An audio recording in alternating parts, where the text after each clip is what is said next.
नमस्कार साथियों, welcome to L1 classes.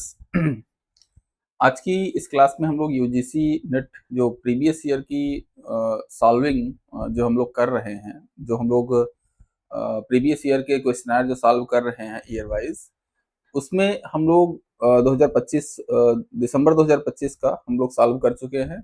आज की जो क्लास होगी ये हमारी क्लास होगी जून 2025 के पार्ट 1 को लेके, ठीक है। मतलब 1 से 50 तक जो क्वेश्चन है वो इसमें रहेंगे और बाकी जो 51 से 100 जो क्वेश्चन रहेंगे वो जो है अगली क्लास में होंगे, ठीक है। ये क्लासेस आपको रिकॉर्डेड फॉर्मेट में मिलेंगी क्योंकि समय की कमी के कारण हम लाइव क्लास नहीं ले पा रहे हैं। तो रात में ज़्यादातर जब हमको जितना समय मिल पा रहा है उतना हम रिकॉर्डिंग कर दे रहे हैं और उसके साथ जो भी हमारे पास यहाँ पे जितने भी संसाधन हैं, जितने भी टाइम फ्रेम है, हम उसका यूज़ कर रहे हैं और आपको क्लासेस प्रोवाइड कर रहे हैं। कुछ बच्चों ने मैसेज किया था कि अभी इसका जो करंट अफेयर का पोर्शन है, एसआरएस, सीआरएस और एनएफएसएस वगैरह की रिपोर्ट कब पढ़ाई जाएगी? तो अप्रैल लास्ट में या मई के शुरुआत में हम आपको वो रिपोर्ट्स पढ़ा देंगे। यूनिट वाइज़ आपका प्रैक्टिस सेट हम बना रहे हैं अभी। पिछला जो बनाया था उसको तो हम ग्रुप में डाल चुके हैं, फिर से हम नए फॉर्मेट में बना रहे हैं और कुछ प्रीवियस ईयर जो क्वेश्चन है ये भी जो है इसमें ऐड किए जा रहे हैं, जो करंट से रिलेटेड नहीं है, जैसे एसआरएस, सीआरएस या फिर एनएफएसएस वगैरह से जो रिलेटेड नहीं है उनको छोड़कर, क्योंकि जो डेटा पुराना हो जाता है तो उसको क्वेश्चनर में डालना उचित नहीं होता है। तो वो जो है चीजें छोड़कर बाकी सारी चीजें आपको यूनिट वाइज जल्दी ही अप्रैल के लास्ट में मिलने लगेंगी, ठीक है। ये हमारा टेलीग्राम ग्रुप है और ये हमारा नंबर, किसी समस्या, दिक्कत, परेशानी की स्थिति में जो है हमसे संपर्क किया जा सकता है। और ये जो हमारा है L1 क्लासेस का यूट्यूब चैनल, टेलीग्राम का लिंक, अगर आप हमारे पेड कोर्सेस में जुड़ना चाहते हैं तो उसके लिए आपको L1 क्लासेस प्रयागराज, ठीक है, प्रयागराज सर्च करेंगे तो इस लोगों के साथ आपको ऐप मिलेगा जिस पर रजिस्टर करके सारी इंफॉर्मेशन प्राप्त की जा सकती है। ये 2024 के कुछ हमारे सिलेक्टेड लोग हैं, ठीक है। 2025 का रिजल्ट आने वाला है तो उसमें भी उम्मीद है कि इसी तरीके का हम लोगों का जो सिलेक्शन का सिलसिला है वो जारी रहेगा, ठीक है। एएसओ 2026 के लिए जो लोग हमसे जुड़ना चाहते हैं वो हमसे जुड़ सकते हैं और जिसमें ऑनलाइन माध्यम में आज फीस, आज 2 तारीख शायद, हाँ आज जो भी है, हाँ 2 तारीख हो ही गई है क्योंकि रात के 12 बज के 4-5 मिनट हो रहे, 5 मिनट हो रहे हैं। और इस समय जो आपको जो क्लासेस मतलब जो भी यहाँ पे कोर्सेस हैं, ये आज लास्ट दिन होगा इसका एएसओ 2025 वाले एग्जाम का, सॉरी एएसओ 2026 वाला जो कोर्स चल रहा है उसके लिए आज ऑफर का लास्ट दिन है, ठीक है। तो जल्दी से जल्दी ऑफर का लाभ उठाएं और जो लोग हमसे ऑफलाइन जुड़ना चाहते हैं वो इलाहाबाद में शिवगंगा कोचिंग कैंपस है, डीजे हॉस्टल के सामने, आनंद भवन के पास में। आनंद भवन से बैंक रोड की तरफ बढ़ेंगे तो डीजे हॉस्टल है, डीजे हॉस्टल के जस्ट अपोजिट साइड सड़क पे जो है कॉर्नर पे ही शिवगंगा कोचिंग है। वहाँ पे 3 अप्रैल से शाम को 3 बजे से एएसओ 2025 सॉरी 26 के लिए जो है मतलब ये क्लासेस शुरू हो रही हैं। एएसओ जो यूपी ट्रिपल एससी के थ्रू वैकेंसी आई हुई है, ठीक है, उसमें संपूर्ण कोर्स प्रोवाइड किया जाएगा, ठीक है।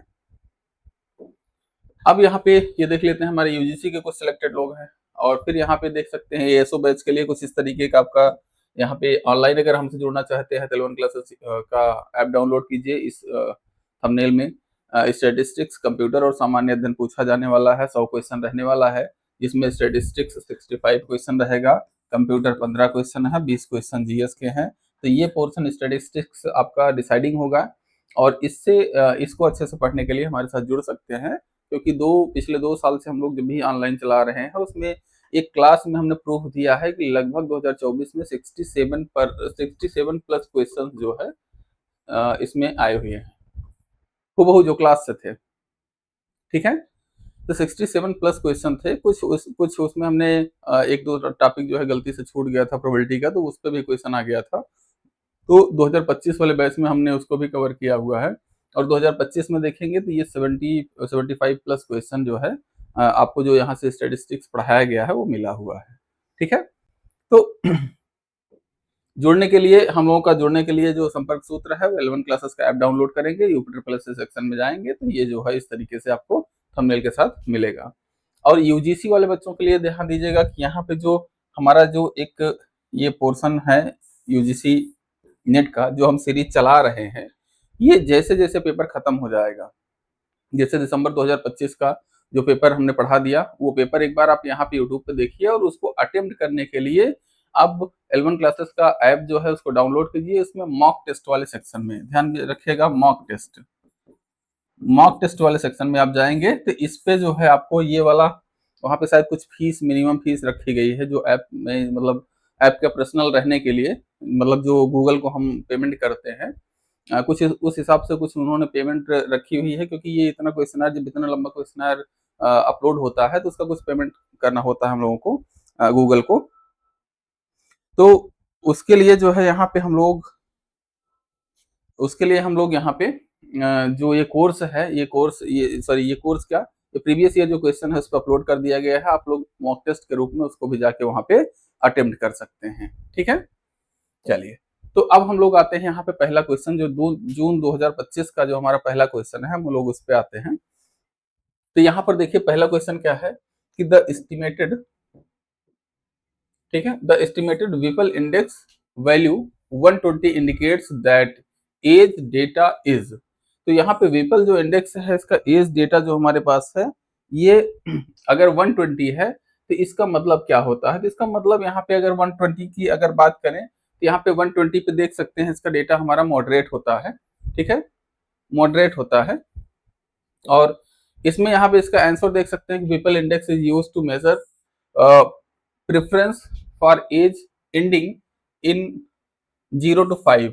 ठीक है, विपल जो इंडेक्स होता है वो 0 to 5 जो डिजिट प्रेफरेंसेस होते हैं उसके माध्यम से, मतलब 5 साल के अंतराल पे समस्त एज को काउंट करता है विपल इंडेक्स को निकालने के लिए। और इसकी रेंज जो होती है 100 to 500 होती है। ठीक है, और इसका जो इंटरप्रिटेशन है इसको यहाँ पे देख सकते हैं कि अगर इसका मान इसका मान अगर 100 है तो इसका मतलब होता है कि ये हाईली एक्यूरेट है। ठीक है, 105 से 110 के बीच में फेयरली एक्यूरेट है, 110 से 125 के बीच में अगर इसको देखें तो ये मॉडरेट है, और यहाँ पर 125 से 175 रफ है, और इससे होने पे हाईली इनएक्यूरेट हो जाता है। ठीक है, ये विपल इंडेक्स है, जब इसको हमने पढ़ाया था तो उसमें जो है इसको बताया था, और विपल इंडेक्स इस तरीके से उसका मान आता है। ठीक है, तो ये चीज आपको विशेष तौर पर ध्यान में रखनी है कि 100 का मतलब हाईली एक्यूरेट है, जैसे जैसे बढ़ते जाएंगे उसमें फेयरली एक्यूरेट, मॉडरेट, रफ और हाईली इनएक्यूरेट हो जाएगा। ठीक है, अब अगला क्वेश्चन है, which of the following indices is used to measure the extent to preference for age of all terminal digits. सभी आद्यंत अंक जो है टर्मिनल डिजिट को हैं कि आयु के लिए वरीयता की मात्रा को मापने के लिए निम्नलिखित में से किस सूची या इंडेक्स का उपयोग किया जाता है। तो अब ये सी बात है, जब ऑल टर्मिनल डिजिट का मतलब क्या हो गया, 0 से 9। ठीक है, सभी टर्मिनल डिजिट की बात कर रहा है, सभी डिजिट्स की अगर बात कर रहा है तो उस केस में हम लोग क्या यूज करते हैं, मेयर्स इंडेक्स का हम यहाँ पे प्रयोग करते हैं। ठीक है, मेयर्स इंडेक्स। ठीक है, विपल में क्या करते हैं, 0 और 5 को हम ध्यान में रखते हैं, मेयर्स में 0 से 9 सभी अंकों को यहाँ पे ध्यान में रखा जाता है। अब यहाँ पर देख सकते हैं कि जो इसका करेक्ट आंसर है मेयर्स इंडेक्स है। विपल इंडेक्स में क्या होता है कि measures preferences for only 0 and 5 digits. ठीक है, और मेयर्स इंडेक्स में क्या है, measures preferences all terminal digits 0 to 9। It shows attraction to evidence or evidence for each digit. ठीक है, United Nation age sex accuracy index में क्या मापा जाता है, तो इसमें मापा जाता है कि measure combined error in age and sex reporting. ठीक है, फिर बोंग जो इंडेक्स है इसमें क्या किया जाता है कि मेजर किया जाता है कि इसमें ओवरऑल जो एज है, एज की जो मिस रिपोर्टिंग होती है, इसको हम यहाँ पे जो बोंग एक तरीके से कहा जाए कि मेजर है, इनके माध्यम से हम इसको मेजर करते हैं। ठीक है, अगला क्वेश्चन है, which of the following is the assumption of ratio method of population projection. तो रेशियो मेथड में जब भी हम देखेंगे तो हमारा एक चीज हमेशा सेम रहता है, वो क्या होता है, रेशियो। नंबर कुछ भी आए लेकिन उसका रेशियो सेम रहे। जैसे मान लीजिए कि हमें रेशियो निकालना है 10। ठीक है, तो 10 निकालना है तो चाहे 100/10 करिए या 10/1 कर दीजिए। नंबर से जो है मतलब डिनोमिनेटर न्यूमरेटर के चेंज हो रहे हैं लेकिन रेशियो सेम है। तो यहाँ पे रेशियो मेथड में भी यही होता है कि क्या होता है कि इसमें जो यूनिट्स होती हैं उनका शेयर जो होता है वो सेम होता है, ठीक है। Shares of unit decreases with time, नहीं ये गलत होगा। Shares of unit increases initially and falls later, नहीं। Share of units increases with time, नहीं ये गलत होगा। ये रिमेन्स सेम होता है हर बार, ठीक है। तो अब यहाँ पे देख सकते हैं, यहाँ पे रेशियो मेथड में क्या करता है कि the ratio method assumes that the proportion, proportion मतलब या share of sub population in relation to a large population remains constant over time, ठीक है।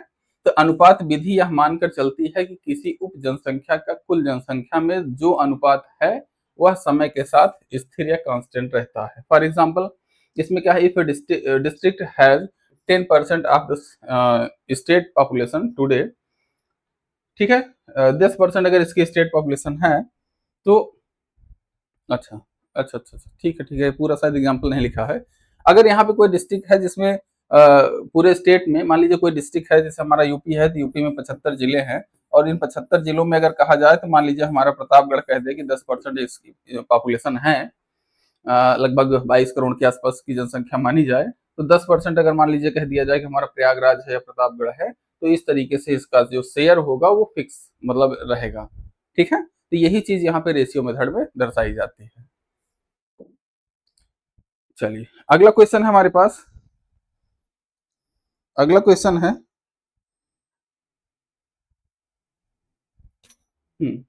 Which of the following is the major producer of the population projection, ठीक है।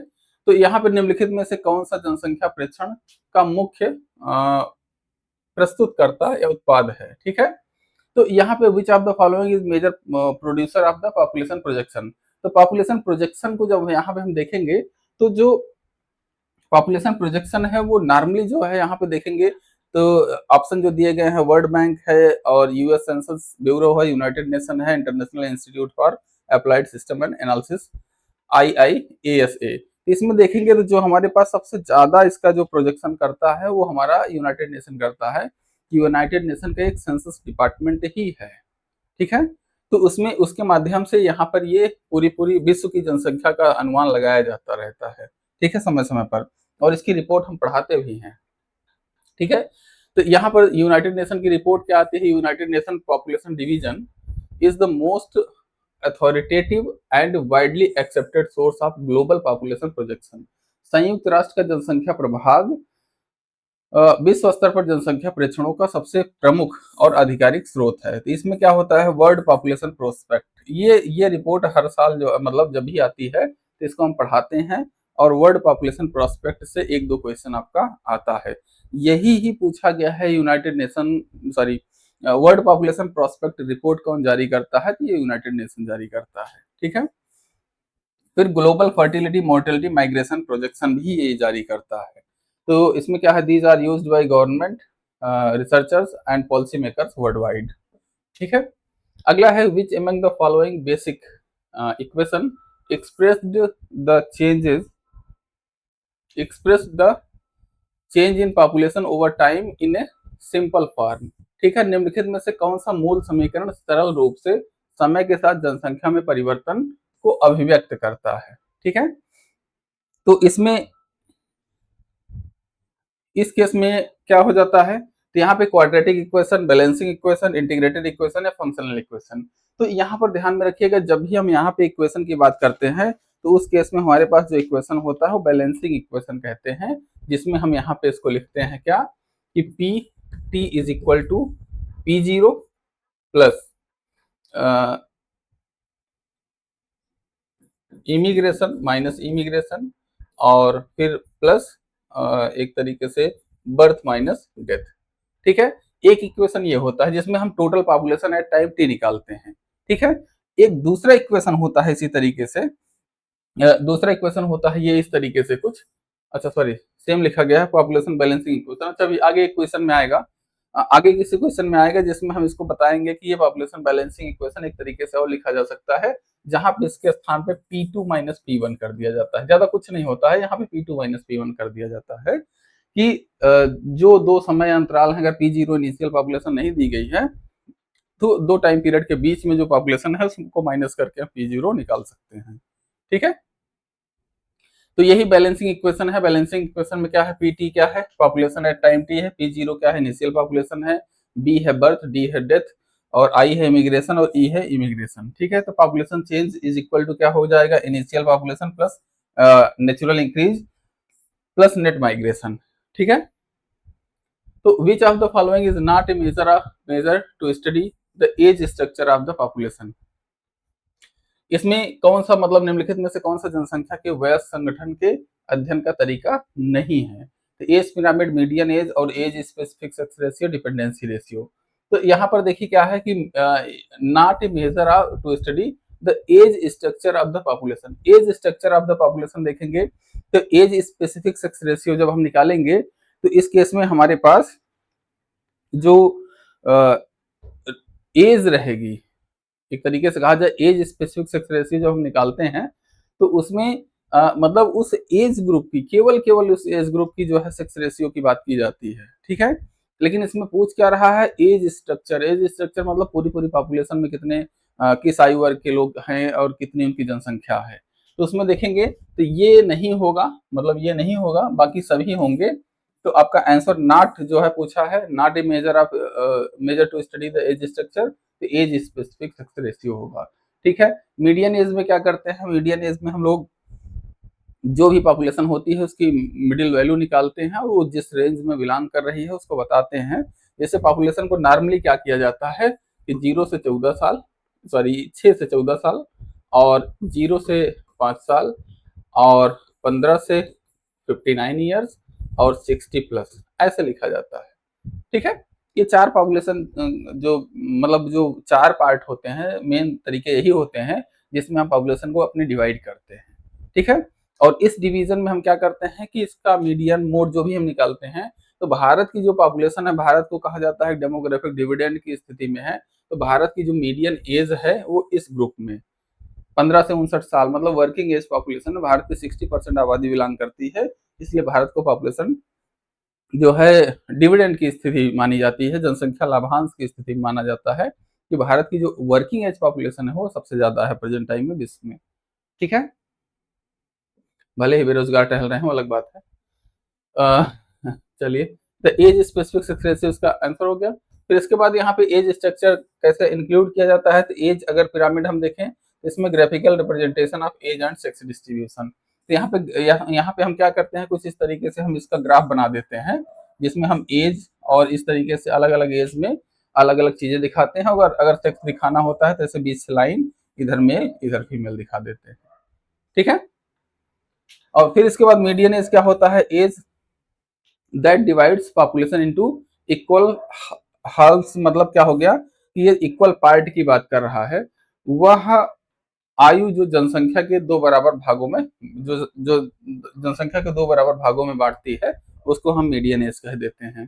फिर dependency ratio क्या होता है, डिपेंडेंसी जो रेशियो ऑफ डिपेंडेंट पॉपुलेशन क्या होता है कि 0 से 14 या 60 plus 5 population to working age population. ठीक है, तो ये जो होता है हमारे पास क्या होता है कि ये डिपेंडेंसी पॉपुलेशन होती है क्योंकि ये डिपेंडेंट होते हैं वर्किंग एज पॉपुलेशन पे। फिर इसके बाद यहाँ पर देखेंगे तो व्हाट इज, हाँ, एज स्पेसिफिक सेक्स रेशियो क्या होता है इसके बारे में बताया गया है। तो नंबर ऑफ फीमेल्स पर 1000 males in a specific age group. ठीक है, किसी विशेष आयु वर्ग में स्त्री पुरुष का अनुपात को यहाँ पे दर्शाया जाता है। इस इट मेजर्स सेक्स कंपोजिशन इसके माध्यम से मापा जाता है, ना कि एज स्ट्रक्चर। ठीक है, तो ये चीजें आप लोग यहाँ पे विशेष तौर पर ध्यान में रखिएगा।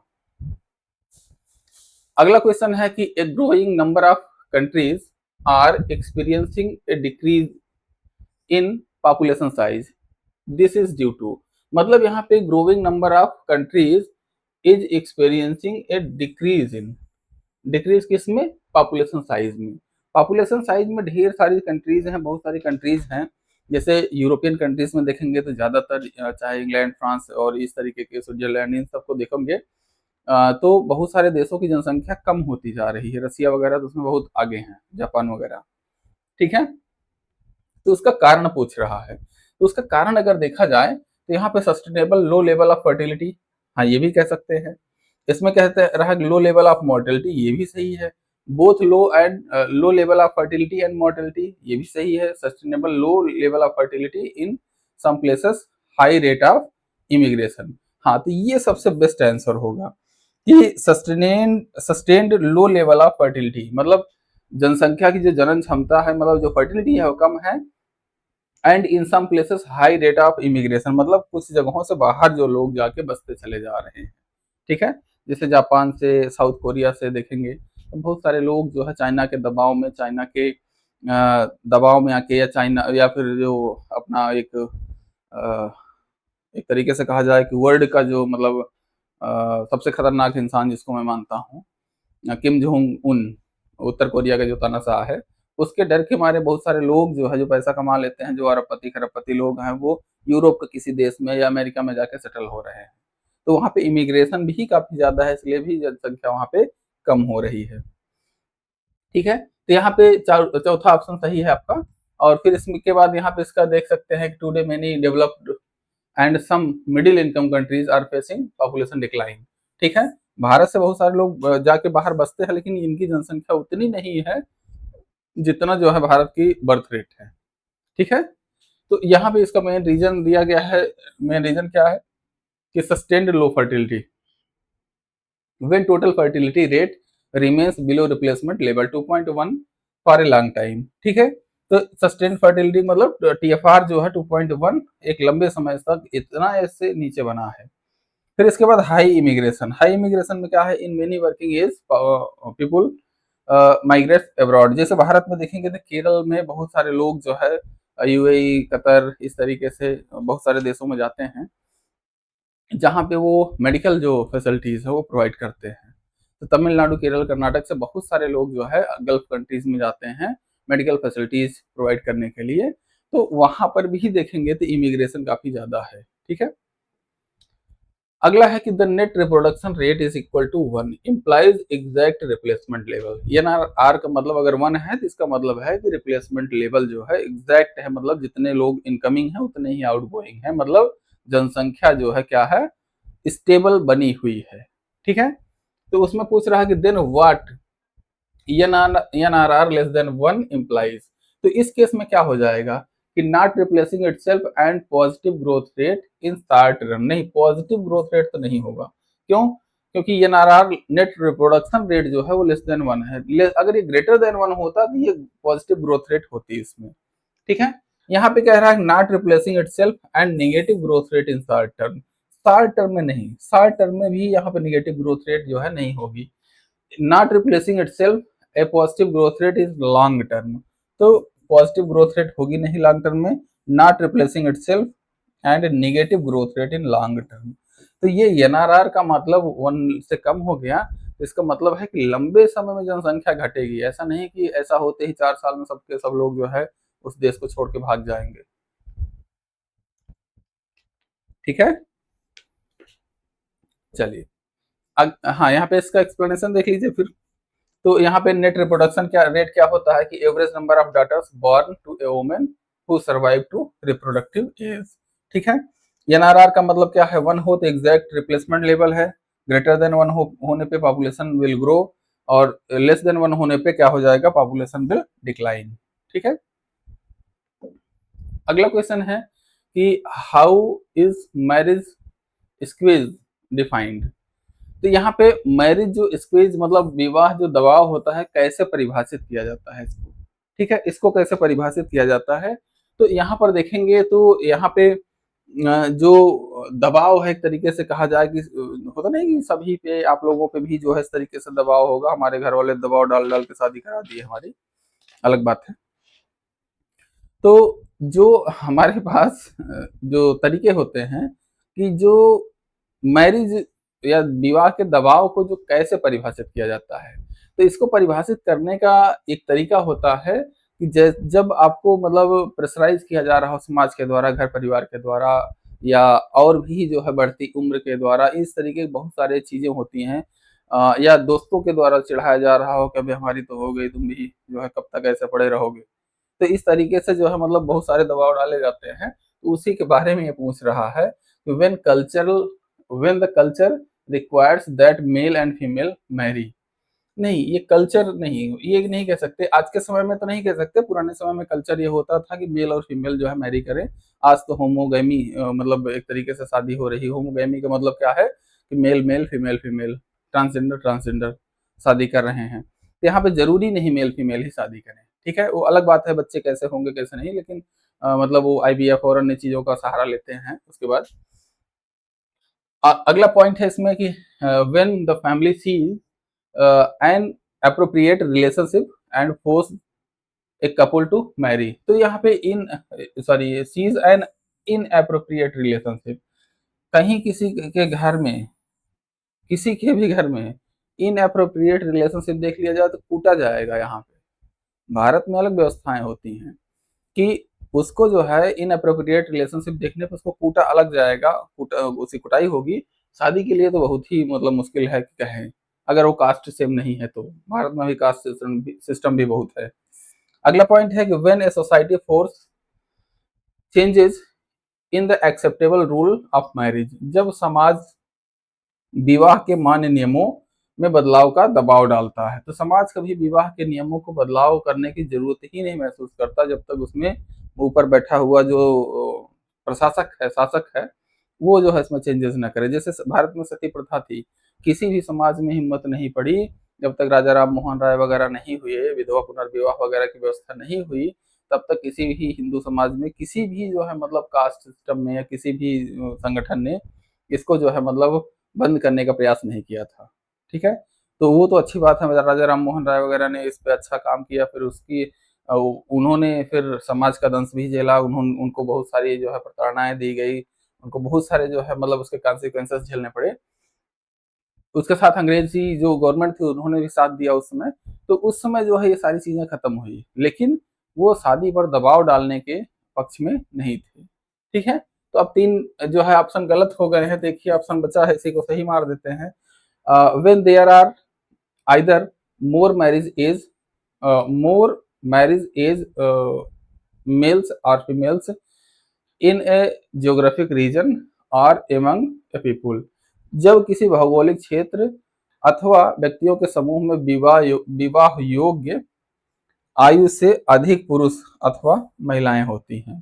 तो अब ये सी बात है कि जब महिलाएं पुरुषों की संख्या ज्यादा हो जाए तो जाहिर सी बात है कुछ ना कुछ कहीं ना कहीं आपको ऑप्शन मिलेगा और शादी ही कर लोगे। फिर इसमें एक से बच के जाओगे, दूसरी से जब बड़े बड़े ऋषि मुनि देखिए नहीं बच पाए तो हम लोग किस खेत की मूली हैं, ठीक है।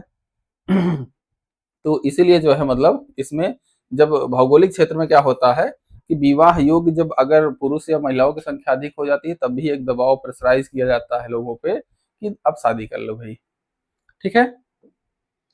तो ये इसमें ऑप्शन करेक्ट ऑप्शन था। और मैरिज जो स्क्वीज एक तरीके से कहा जाए या विवाह दबाव जो होता है, marriage squeeze refers to an imbalance in the number of marriageable males and females in a population. जब विवाह योग्य आयु वर्ग में पुरुष और महिलाओं की संख्या जो है की संख्या असंतुलित होती है तो विवाह के अवसरों में दबाव जो है उत्पन्न होता है, ठीक है। ऐसे दबाव हम भी थोड़े बहुत कभी कभी आप लोगों पे डालते हैं कि आप लोग जल्दी से सिलेक्शन लीजिए, फिर हमें भी पनीर पूड़ी और एक रसगुल्ला खाने का मौका दीजिए, ठीक है। तो उम्मीद है कि यही आप लोग भी जल्दी यही करेंगे। चलिए, फिलहाल दबाव नहीं, अगर आपका मतलब मन है सिंगल रहने का तो उसमें भी स्वागत है, उसमें भी। लेकिन हमारे लिए जो है फिर वहां से जोमेटो से स्विगी से ऑर्डर कर देना हमारे जो है स्टूडियो पे, ठीक है, क्योंकि इसमें फंक्शन तो रहेगा नहीं तो पनीर पूड़ी तो हमें को खाना है, ठीक है। चलिए, मजाक की बातें हैं यार, ऐसा ना हो कि आप लोग जो है कहो कि टीचर जो है खुलेआम जो है रिश्वत मांग रहा है। If there are more marriage age men than women तो men face difficulty finding brides, ठीक है। जब इसमें मतलब एक तरीके से कहा जाए कि आदमियों की संख्या ज्यादा हो जाए महिलाओं की संख्या कम हो तो आदमी फेस ही करता है कि किसको चुना जाए किसको ना चुना जाए। और यही स्थिति उल्टी हो जाए तो इसमें वुमेन फेस करती है इसी तरीके की चीजें। और इम्बैलेंस जो दिस इम्बैलेंस में आकर ड्यू टू तो स्क्यूड सेक्स रेशियो हो जाए, माइग्रेशन ज्यादा हो जाए, या एज स्ट्रक्चर डिफरेंसेस हो जाए या डिफरेंशियल मोर्टेलिटी हो जाए। ठीक है, तो ये इस तरीके की चीजें इन 4 कारणों से उत्पन्न होती हैं किसी भी समाज में।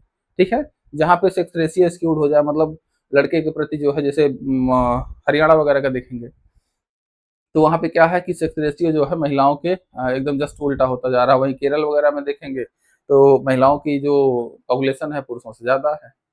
ठीक है, तो और उसके बाद माइग्रेशन और ये अन्य तामझाम की जो चीजें हैं, ये इस तरीके से यहाँ पर इसको इम्बैलेंस करती रहती है। ठीक है, अगला क्वेश्चन है the interval between survey point and last birth is called. तो यहाँ पे जो सर्वे पॉइंट है, एक तरीके से कहा जाए, मान लीजिए कि सर्वे पॉइंट और लास्ट जो बर्थ होती है, तो उसको हम यहाँ पे ओपन बर्थ इंटरवल कहते हैं। ठीक है, यहाँ पे सर्वे पॉइंट, मान लीजिए कि आज की डेट में कहीं हम कोई सर्वे कराने गए। ठीक है, और फिर इसके बाद यहाँ पे इसके जस्ट पहले interval between survey point and last birth, मान लीजिए लास्ट बर्थ यहाँ पे एक दिन पहले हुई है, 2 दिन पहले हुई है, ये जो टाइमिंग होगी इसको कहा जाएगा ये ओपन बर्थ इंटरवल है। ठीक है, भविष्य का नहीं, सर्वे पॉइंट से पहले।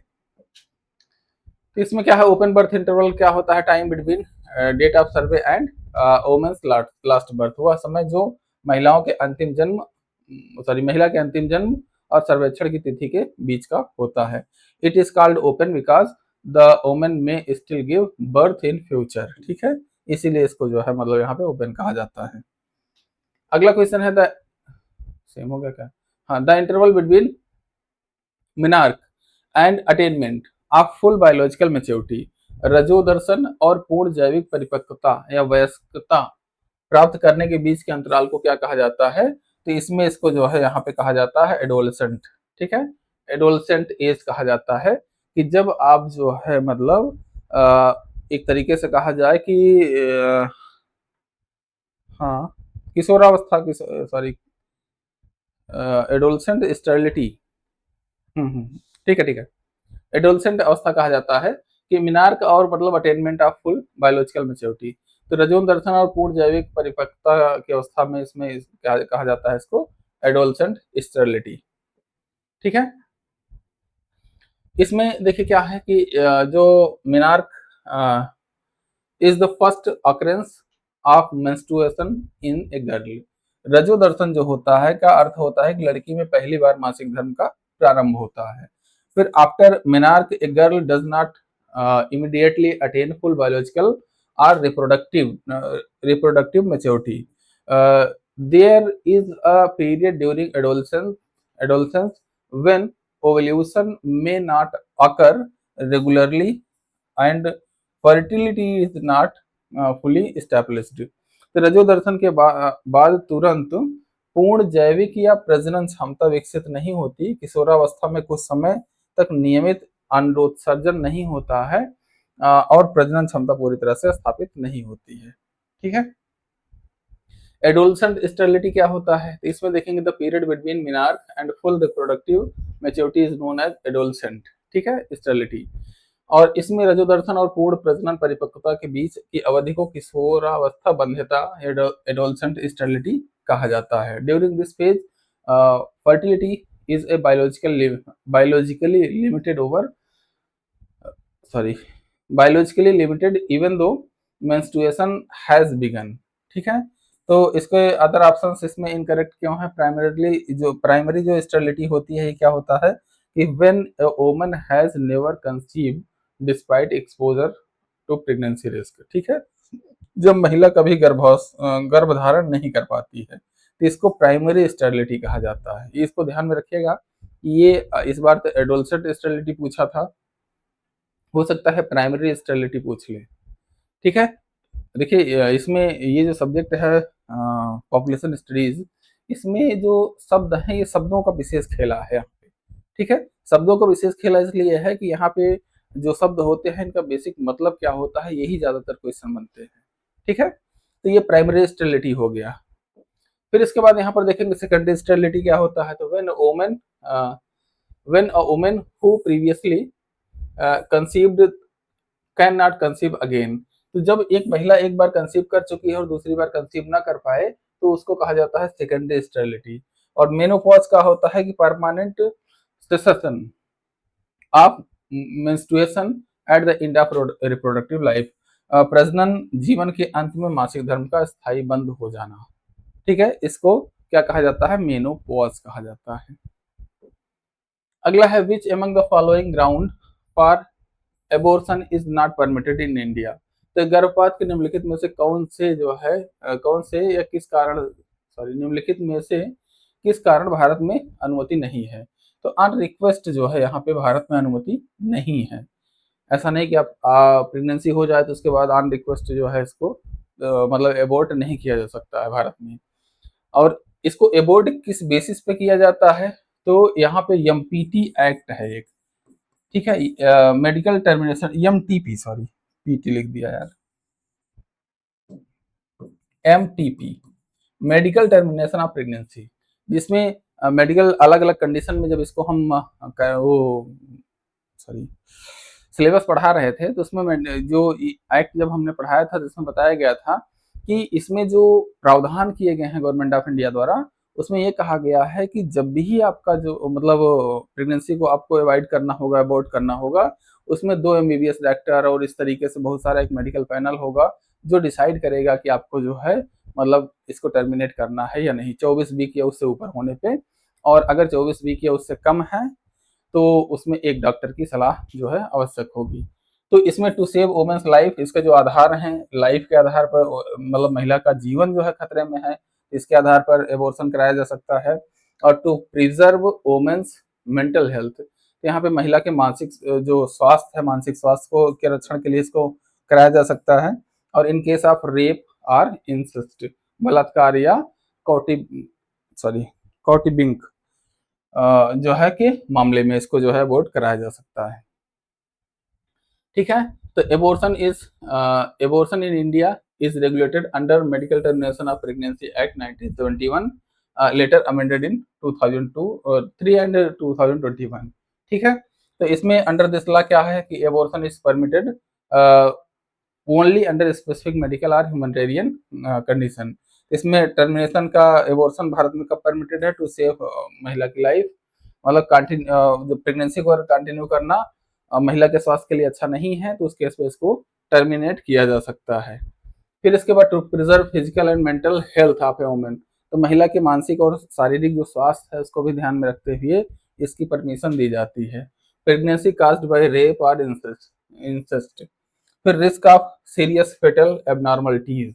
ठीक है, तो जो अगर यहाँ पे फिटल जो जो फीटस है मतलब जो बच्चा है उसको एबनॉर्मलिटीज बहुत ज्यादा हो रही हो तो उस केस में भी इसको जो है मतलब एबॉर्ट किया जा सकता है। ठीक है, अगला है window of demographic opportunity in India would open in different region during different time period mainly because of, Bharat में जनसांख्यिकी अवसर की खिड़की जो है या विंडो जो है भिन्न क्षेत्रों में अलग अलग समयावधियों में खुलता है, इसका मुख्य कारण है। ठीक है, तो इसका मतलब सबसे पहले क्वेश्चन का मतलब समझिए कि जो क्वेश्चन है इसमें कहा जा रहा है कि जो भारत में एक तरीके से कहा जाए कि जो विंडो है, विंडो का मतलब क्या हो गया कि जैसे कुछ कुछ एरियाज हैं जिसमें जो बर्थ रेट है या जो मतलब महिला जो पहला बच्चा जब जन्म करती है, फर्स्ट जो बर्थ होती है वो कई कई एरियाज में, बिहार वगैरह में देखेंगे तो 18 साल 19 साल से कम है कई बहुत सारे रीजन में। और कहीं कहीं देखेंगे तो वो 28 30 साल 20 साल मतलब 24 साल 26 साल तक जाती है, कहीं कहीं देखेंगे तो 35 साल प्लस है। तो इसमें मतलब क्या है कि demographic opportunity in India too would open in different region during different time period. तो इसमें जो डिफरेंट टाइम पीरियड है इसका मतलब क्या होता है कि यहाँ पे इसमें डिफरेंशियल इन मॉर्टेलिटी, मॉर्टेलिटी के कारण नहीं, मॉर्टेलिटी डिफरेंट डिफरेंट रीजन में डिफरेंट डिफरेंट थोड़ी बहुत है। ठीक है, ज्यादा इसमें डिफरेंसेस नहीं है। इकोनॉमिक डाइवर्सिटी, हाँ एक कारण ये हो सकता है लेकिन मतलब ये फर्टिलिटी को उतना प्रभावित नहीं करता है। जहाँ इकोनॉमिक कंडीशन जब लो है वहां पे फर्टिलिटी ज्यादा है। सोशल डाइवर्सिटी नहीं, ये भी कुछ नहीं है। इसमें स्ट्रैग्ड फर्टिलिटी ट्रांजिशन, मतलब जो संतर जो उर्वरता या मतलब प्रजनन जो परिवर्तन है उसके कारण ऐसा होता है। ठीक है, जहाँ पे मतलब देखेंगे जो ऐसे एरियाज हैं जहाँ पे खाने पीने की पर्याप्तता है, जैसे अंडा मांस मछली इस तरीके से चीज़ें जहाँ पे खाई जाती हैं, वहाँ पे प्रेगनेंसी जो है या फिर एक तरीके से कहा जाए महिला का स्वास्थ्य अच्छा होता है, प्रेगनेंसी जल्दी होती है या उसमें टर्मिनेशन के चांसेस कम होते हैं, एबॉर्शन के चांसेस कम होते हैं, मिसकैरेज के चांसेस कम होते हैं। ठीक है।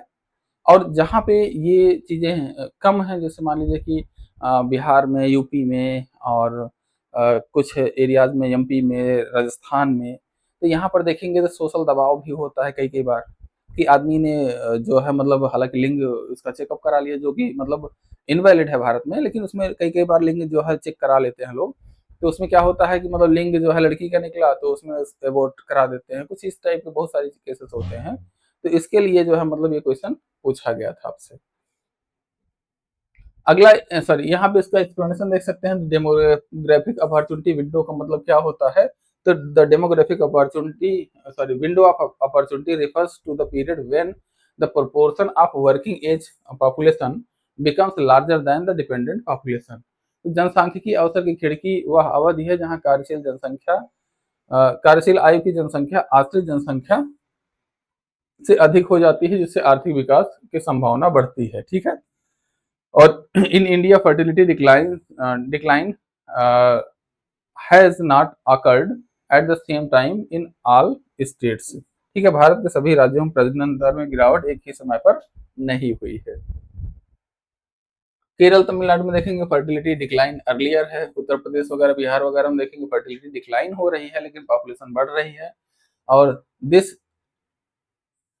staggered या uneven fertility transition causes the demographic dividend to appear at different time across region।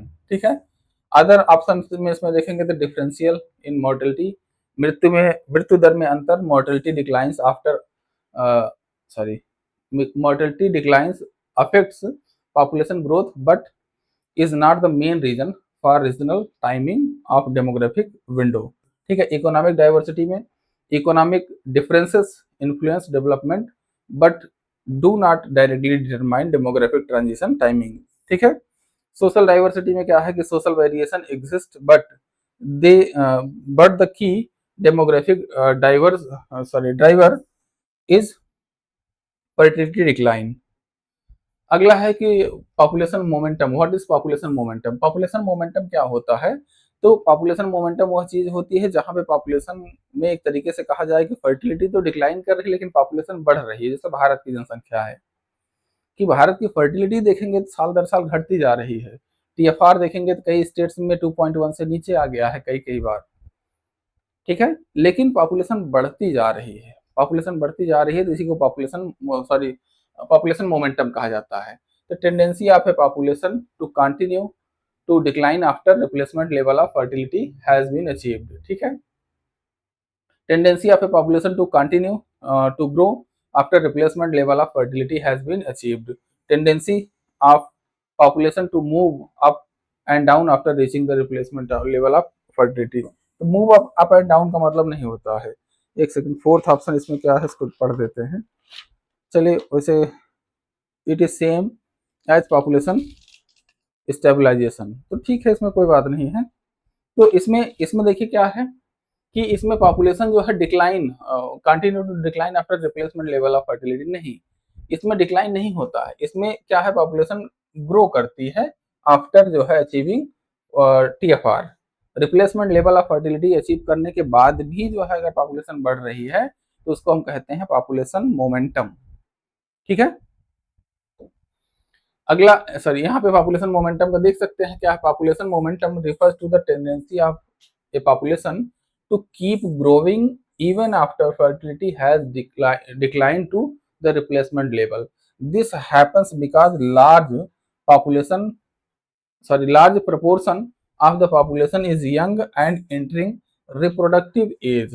Even if each woman has only one replacement level birth, the number of birth remains high for some time। ठीक है।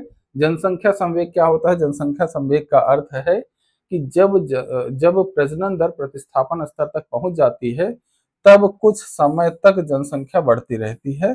ऐसा इसलिए होता है क्योंकि जनसंख्या में युवाओं के अनुपात अधिक होता है और वे प्रजनन आयु में प्रवेश कर रहे होते हैं।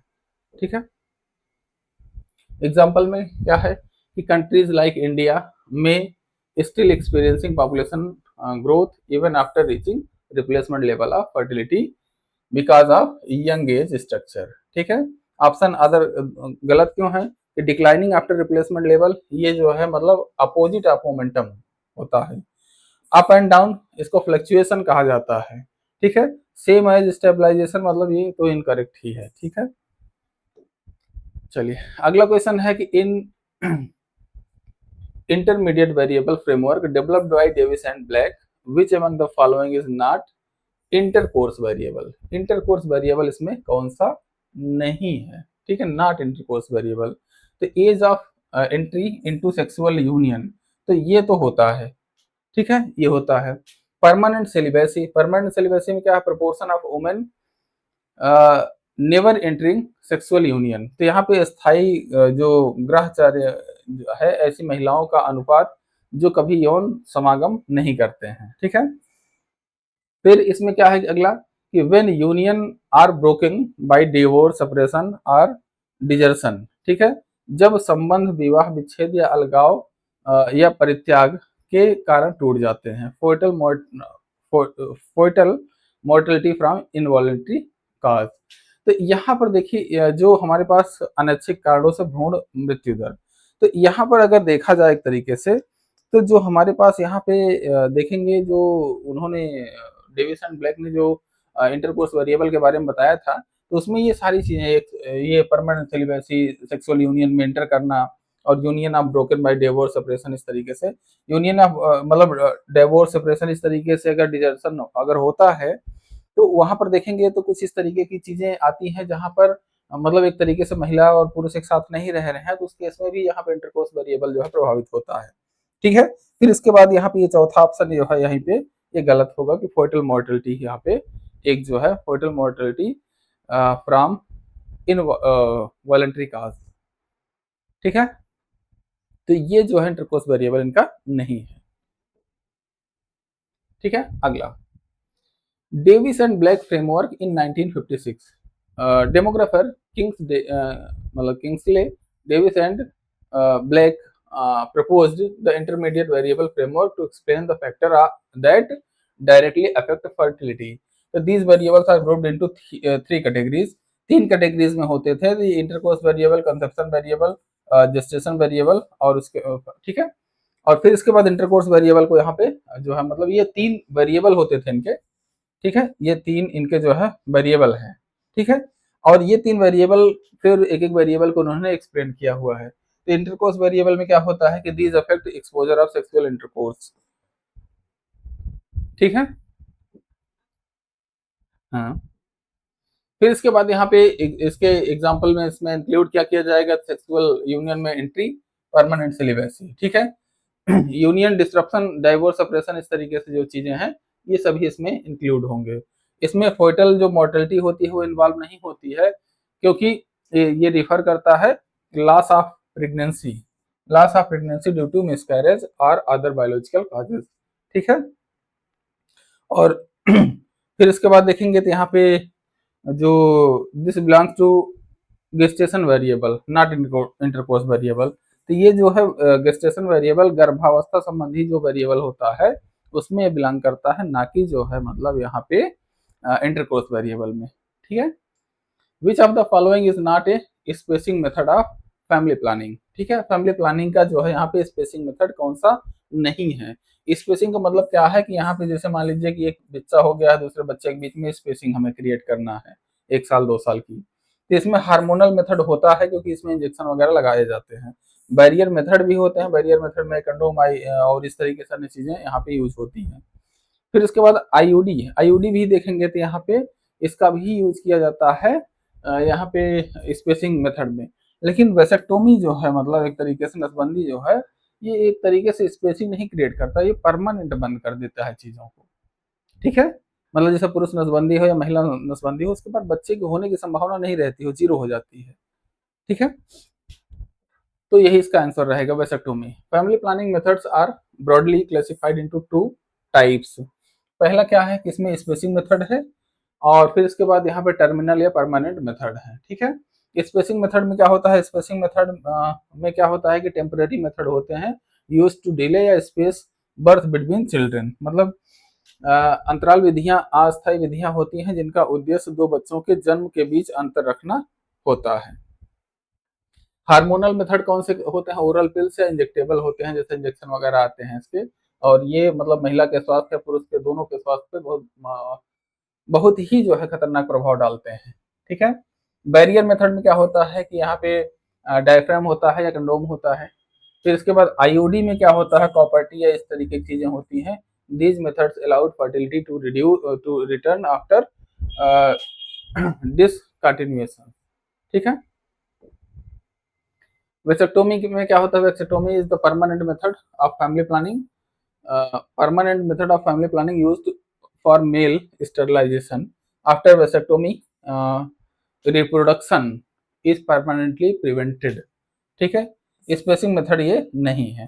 हार्मोनल मेथड में क्या होता है, स्पेसिंग मेथड है, बैरियर मेथड स्पेसिंग है, आईयूडी स्पेसिंग मेथड है, ओनली वेसेक्टोमी जो है क्या है, टर्मिनल मेथड है। अगला है which of the following is not a natural contraceptive. Natural contraceptive कौन सा नहीं है। नेचुरल कंट्रासेप्टिव का मतलब क्या है कि किसी भी बाहरी जो है मतलब चीज का यूज किए बिना जो है मतलब प्रेगनेंसी को अवॉइड करना। तो इसमें क्या होता है, सेलिबेसी ब्रह्मचर्य ये होता है। गांधी जी भी कहते थे उस समय आजादी के समय कि जब भारत की जनसंख्या तेजी से बढ़ रही थी फर्स्ट वर्ल्ड वार के बाद, तो गांधी जी ने कहा कि इसको जो है कंट्रोल करने के लिए जो है मतलब ब्रह्मचर्य मेथड, सेलिबेसी मेथड का यूज किया जाए। मतलब एक तरीके से वो कहते थे कि पुरुष और स्त्री दोनों को आत्म जो है मतलब संयम रखना चाहिए, मतलब अपने आप पे कंट्रोल रखना चाहिए। हालांकि गांधी जी के खुद 4 बच्चे थे, उस समय के हिसाब से कम ही थे क्योंकि उस समय 8, 9, 12, 14 इस तरीके से होते थे। आईयूडी, ये भी जो है आईयूडी है। फिर क्वाइटस इंटरप्ट क्या है, क्वाइटस इंटरप्ट, हाँ यही जो है मतलब एक तरीके से कहा जाए नेचुरल कंट्रासेप्टिव नहीं है। पीरियड एब्स्टिंक्शन जो है नेचुरल कंट्रासेप्टिव मेथड होता है। क्वाइटस इंटरप्ट जो होता है ये नहीं होता है। ठीक है, एक सेकंड ओहो, नेचुरल नेचुरल नेचुरल एक सेकंड नेचुरल कंट्रासेप्टिव नहीं है, तो ये क्वाइटस मेथड नहीं है, बाकी सब है। नहीं सॉरी, नेचुरल मेथड में ये क्वाइटस ये इंटरप्शन है और ये आईयूडी नहीं है, आईयूडी बाहरी होता है। ठीक है, नेचुरल में क्या होता है, आईयूडी क्या होता है, जैसे अभी जस्ट बताया नहीं कि कॉपर्टी वगैरह इस तरीके की जो चीजें होती हैं वो महिलाओं के बॉडी में लगाया जाता है और उससे जो है प्रेगनेंसी अवॉइड होती है। लेकिन यहाँ पे सेलिबेसी क्वाइटस जो इंटरप्ट मेथड है और ये जो पीरियड एब्स्टिंक्शन है, ये तीनों मेथड जो होते हैं नेचुरल मेथड होते हैं। ठीक है, अब इसमें देखेंगे नेचुरल कंट्रासेप्टिव मेथड में क्या होता है। Natural contraceptive method prevent pregnancy without using drug, device और सर्जिकल प्रोसीजर्स। ठीक है, एग्जांपल में क्या है, सेलिबेसी है, अवॉइडिंग सेक्सुअल इंटरकोर्स कंप्लीटली। फिर क्वाइटस इंटरप्शन क्या है कि इसमें इंटरप्ट क्या होते हैं, तो इसमें क्या है, withdrawal of male organ before ejaculation. Ejaculation से अगर मेल जो ऑर्गन है इसको बाहर कर दिया जाए तो क्वाइटस इंटरप्ट हो जाता है। ठीक है, फिर पीरियोडिक एब्स्टिंक्शन है, इसमें क्या है कि avoiding intercourse during the fertile period of the menstrual cycle. ठीक है, आईयूडी जो है ये क्या होता है, इंट्रायूटेराइन डिवाइस होता है, is a medical device inserted into the uterus to prevent pregnancy. ठीक है, since it involves a device and medical intervention, तो इसका मतलब जो है वहाँ पे ये कंट्रासेप्टिव है, नेचुरल नहीं है, ये मॉडर्न मतलब एक तरीके से कहा जाए साइंटिफिक है। अगला है which is not a part of reproductive और चाइल्ड हेल्थ स्कीम। इसमें कौन सा एक इसका जो है पार्ट नहीं है, तो 4+ एंटीनेटल चेकअप, हाँ 4+ एंटीनेटल चेकअप जो है ये है। इंस्टीट्यूशनल डिलीवरीज है, राष्ट्रीय स्वास्थ्य बीमा योजना ने, राष्ट्रीय स्वास्थ्य बीमा योजना तो किसी भी बीमारी के लिए हो सकता है, यहाँ पर रिप्रोडक्टिव एंड चाइल्ड हेल्थ के लिए पूछ रहा है। पोस्टमार्टम सर्विसेज भी इसमें आती हैं। तो यहाँ पर जो पूछा है इसमें क्या कह रहा है कि राष्ट्रीय जो स्वास्थ्य बीमा योजना है was launched in 1997 to improve the maternal and child health services। ठीक है, और it includes several maternal and child health services.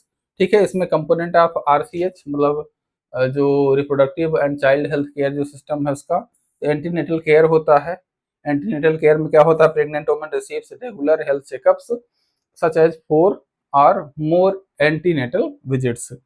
ठीक है, इंस्टीट्यूशनल डिलीवरीज में क्या करते हैं, इंकरेजिंग करते हैं सेफ डिलीवरीज इन हॉस्पिटल्स और हेल्थ सेंटर्स।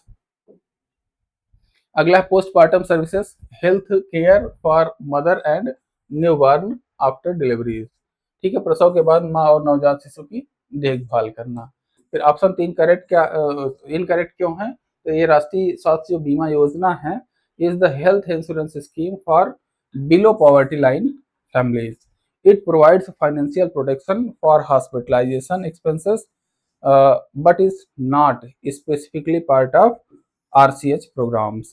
ठीक है, मतलब आरसीएच प्रोग्राम्स का ये हिस्सा नहीं है। अगला क्वेश्चन है कि as per the census of India all the towns and agglomerations having a population of size of classified as class 1 town. तो क्लास 1 टाउन जो होता है उसमें यहाँ पे 1 लाख से अधिक जनसंख्या होती है। हाँ, एक मिनट, हाँ, क्लास 1 में 1 लाख से अधिक जनसंख्या होती है। ठीक ठीक, 1 लाख से अधिक जनसंख्या यहाँ पे होती है। ठीक है, तो क्लास 1 टाउन में 1 लाख से अधिक जनसंख्या होती है। क्लास 2 में जो है यहाँ पे देखेंगे तो मतलब 1 लाख से जस्ट नीचे और 50,000 तक, फिर 20,000 से 49,999 क्लास 3, फिर 4 5 इस तरीके से 6।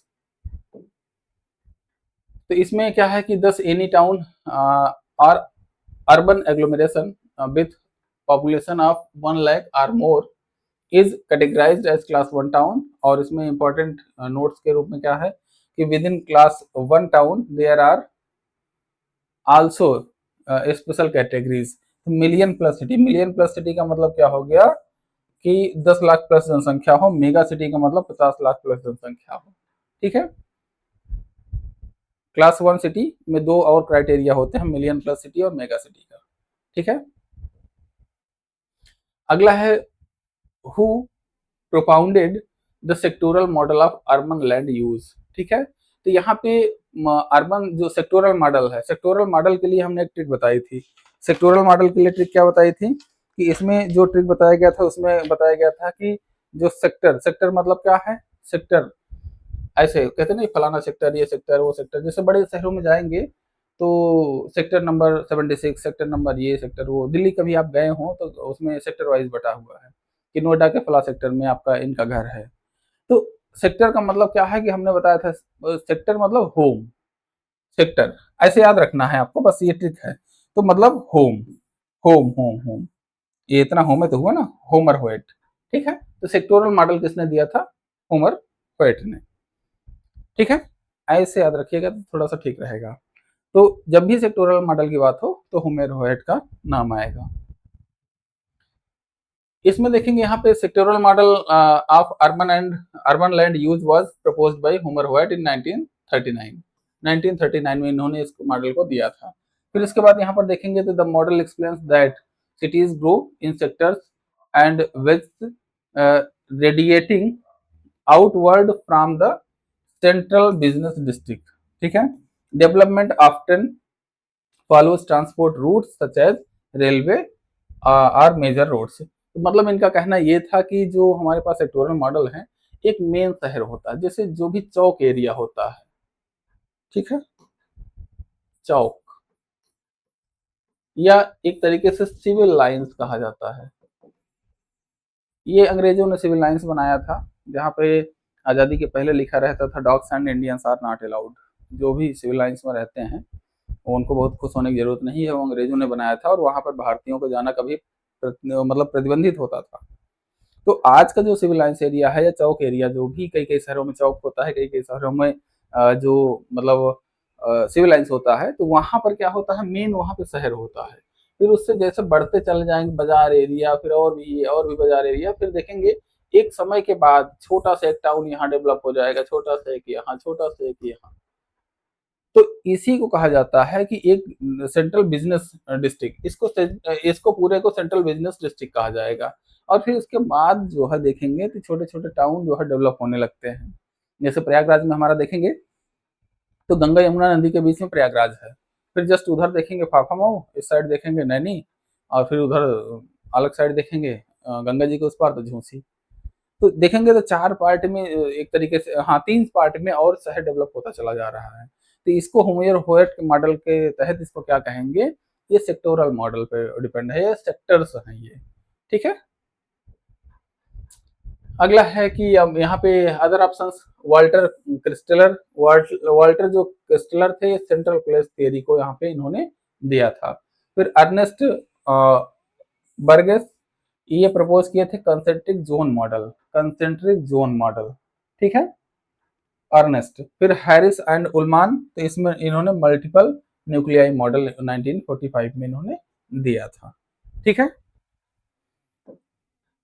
अगला है simple random sampling technique is quite appropriate method to draw sample when the characteristic of the population is। तो जब पॉपुलेशन कैरेक्टरिस्टिक किस तरीके से हो तो हमारा जो है इस मेथड का हम यूज करते हैं। तो जब हमारी पॉपुलेशन ऑब्वियस सी बात है कि होमोजेनियस हो, मतलब हमारे पास जैसे कहते हैं कि एक बैग है उसमें 4 बाल हैं और इन 4 बाल 10 बाल कुछ भी हैं, इसमें से एक बाल निकालते हैं और उसके रेड होने की प्रोबेबिलिटी समथिंग जो प्रोबेबिलिटी बताते हैं। लेकिन उसमें एक चीज यहाँ पे अंडरस्टूड होती है कि जो बाल्स हैं वो जो बाल्स हैं वो सेम साइज की हैं, सेम शेप की हैं। ऐसा नहीं कि एक जो है छोटे बच्चों वाली वो जो बंदूक में भर के बाल लगाते हैं छोटी छोटी, एक में वाली वाले फुटबॉल टाइप की बाल रख दीजिए, तो उसमें जब बैग में हाथ डाल के निकालेंगे तो ऑब्वियस सी बात है फुटबॉल के बड़ा होने के कारण उसके सेलेक्ट होने के चांसेस बढ़ जाएंगे। ठीक है, तो इसलिए जब भी सिंपल रैंडम सैम्पलिंग का हम यूज करते हैं पॉपुलेशन होमोजीनियस होना अति आवश्यक होता है। ठीक है, तो यहाँ पे देखेंगे simple random sampling is the method in which every unit of the population has equal and independent chance of being selected. ठीक है, तो यहाँ पे मोस्ट जो अप्रोप्रिएट होता है इसमें क्या होता है, this method works best when the population is homogeneous meaning the unit are similar in their characteristics. ठीक है, in such case even randomly selected small sample can represent the population well. अगला है सॉरी अदर ऑप्शंस इनकरेक्ट क्यों है कि heterogeneous population होने पे क्या है कि डाइवर्स पॉपुलेशन है और उसमें सिलेक्शन के चांसेस अलग अलग होते हैं और इस केस में हम लोग स्ट्रेटिफाइड रैंडम सैम्पलिंग का यूज करते हैं। और डाइवर्स अगर रिलीजन्स हैं तो उस केस में this is not the statistical sampling conditions. ठीक है, रिलीजन का कोई मतलब नहीं होता भारत में, मतलब या सैम्पलिंग के लिए। फिर रिसाइडिंग इन द क्लस्टर, यहाँ पे in such situation cluster sampling is generally used. अगला है यहाँ पे अगला एक सेकंड अगला है which of the following is one of the way to minimize non sampling error. तो नॉन सैम्पलिंग एरर को मिनिमाइज करने का कौन सा एक तरीका है, तो इनहांसिंग द सैंपल साइज। तो यहाँ पे सैम्पलिंग एरर जो होती है इसको देख लीजिए, यहाँ पे सिग्मा अपान अंडर n होता है। ठीक है, तो इनहांसिंग द सैंपल साइज, हाँ ये हो सकता है बिल्कुल सैम्पलिंग एरर को कम करने के लिए। ठीक है, drawing equal number of samples from all the segment of the population, minimising the sample size. क्या कह रहा है इसमें, मिनिमाइज, अच्छा नॉन सैम्पलिंग एरर, ओ हो सॉरी सॉरी सॉरी, ये सैम्पलिंग एरर है। ठीक है, नॉन सैम्पलिंग एरर के लिए ये सैम्पलिंग एरर है, सॉरी इसको गलत लिख दिया। ये नॉन सैम्पलिंग एरर की बात कर रहा है। तो नॉन सैम्पलिंग में क्या करते हैं कि नॉन सैम्पलिंग वो एरर होती है जो सैम्पलिंग से बाहर की होती है। तो सैम्पलिंग मेथड, मान लीजिए पॉपुलेशन है, इस पॉपुलेशन में हमने सैम्पलिंग के दौरान सिलेक्शन के दौरान कोई गलती की, तब वो सैम्पलिंग एरर होती है। नॉन सैम्पलिंग एरर क्या होती है कि पॉपुलेशन का एक आध पार्ट या कोई भी मिस रिपोर्टिंग इस तरीके के काम अगर हम कर दें तो वो नॉन सैम्पलिंग एरर हो जाती है। जैसे मान लीजिए किसी गांव का सर्वे करने गए उसमें 10 घर हमने छोड़ दिया, तो वो जो जनरेटेड एरर होगी उसको नॉन सैम्पलिंग एरर कहेंगे। या फिर उसमें क्या है कि एक आदमी की एज जो है मतलब 27 थी और उसको 72 लिख दिया, मेरी 35 है 53 लिख दो आप लोग, तो गवर्नमेंट कहेगी 7 साल बाद रिटायरमेंट कर देंगे। ठीक है, सॉरी 35 कह रहे हैं 37। हाँ हाँ हाँ, चलिए, तो इसमें क्या है, providing training to the data collection team. तो ट्रेनिंग जो डेटा कलेक्शन टीम है अगर उसको हम यहाँ पे ठीक से ट्रेनिंग अगर दे दें तो ये एरर जो है अपने से कम हो जाएगी। थोड़ी सी चीजें कट रही हैं, इसको ध्यान में रखिएगा। ये पीडीएफ में जो आपको पीडीएफ अभी जैसे ही क्लास अपलोड हो जाएगी वैसे ही आपको पीडीएफ ग्रुप में डाल दिया जाएगा, ठीक है। तो वो पीडीएफ वहां से कलेक्ट कर सकते हैं आप लोग, और मॉक टेस्ट वाले सेक्शन में भी अपलोड कर दिया जाएगा, जिससे आप लोग इसको क्लास देखने के बाद अटेम्प्ट कर सकते हैं, ठीक है। अगला नॉन सैम्पलिंग एरर क्या होती है? Non sampling error are error that occurs during the data collection, recording या processing are respondent response because of the sampling, ठीक है। तो इंटरव्यूअर बायसनेस, इसमें एग्जांपल क्या इंक्लूड करते हैं? तो इंटरव्यूअर बायसनेस होती है, रिकॉर्डिंग मिस्टेक्स होती है, और यहाँ पे नॉन रिस्पॉन्स होती है, मिसअंडरस्टैंडिंग ऑफ क्वेश्चंस होता है यहाँ पे, ठीक है। अगला है कि how to reduce non sampling error. तो one of the most effective way is proper training of enumerator of data collectors, ठीक है। तो ट्रेनिंग हेल्प्स देम, ठीक है, ask question correctly, recording responses accurately, avoiding interviews biasness, ये सारी चीजें यहाँ पे अवॉइड हो जाती हैं। फिर अदर ऑप्शन क्यों इनकरेक्ट है? तो यहाँ पे सैम्पलिंग इनहांस सैंपल साइज, तो इसमें क्या है? Reduce this reduces sampling error, not sampling not non sampling error. Equal sample from segment, तो यहाँ पे रिलेटेड टू स्टडीफाइड रैंडम सैम्पलिंग इससे संबंधित होती है, और ना कि यहाँ पे नॉन सैम्पलिंग एरर से। मिनिमाइजिंग सैंपल साइज, इसमें इंक्रीज, इसमें एरर क्या होगी? इंक्रीज होगी, ठीक है, रिड्यूस नहीं होगी। विच of the following is not the component of informed consent, यहाँ पे निम्नलिखित में से कौन सा ज्ञातीय सहमति घटक नहीं है? तो यहाँ पे कॉन्फिडेंशियलिटी ऑफ डेटा, और फिर anonymity of respondent, no correction कोरेसियन, और रिपोर्ट राइटिंग। हाँ, रिपोर्ट राइटिंग में जो है ऐसा कुछ नहीं होता, ठीक है। देखिए इसमें क्या होता है कि इन्फॉर्म्ड कंसेंट का मतलब होता है कि informed consent is an ethical principle in research where participant are fully informed about the study and voluntary agreed to participate, ठीक है। इन्फॉर्म्ड कंसेंट का अर्थ होता है कि शोध में भाग लेने वाले व्यक्ति को अध्ययन के उद्देश्य, प्रक्रिया और संभावित प्रभावों की पूरी जानकारी दी जाए और वे स्वेच्छा से भाग लेने की सहमति दें। तो मेन कंपोनेंट जो ऑफ इन्फॉर्म्ड कंसेंट क्या होता है? तो कॉन्फिडेंशियलिटी ऑफ द डेटा, आंकड़ों की गोपनीयता होती है कि participant must be assured that their information will be kept confidential, ठीक है। आश्वासन दिया जाता है जानकारी क्या होगी? गोपनीय होगी। फिर एनोनिमिटी ऑफ द रिस्पोंडेंट, तो यहाँ पे जो the identity of respondent should not be disclosed. No coercion, मतलब कोई बल प्रयोग नहीं, तो participation must be voluntary without pressure of और फोर्स। ऑप्शन रिपोर्ट राइटिंग क्या है? Is a stage of research process, not a part of informed consent, ठीक है।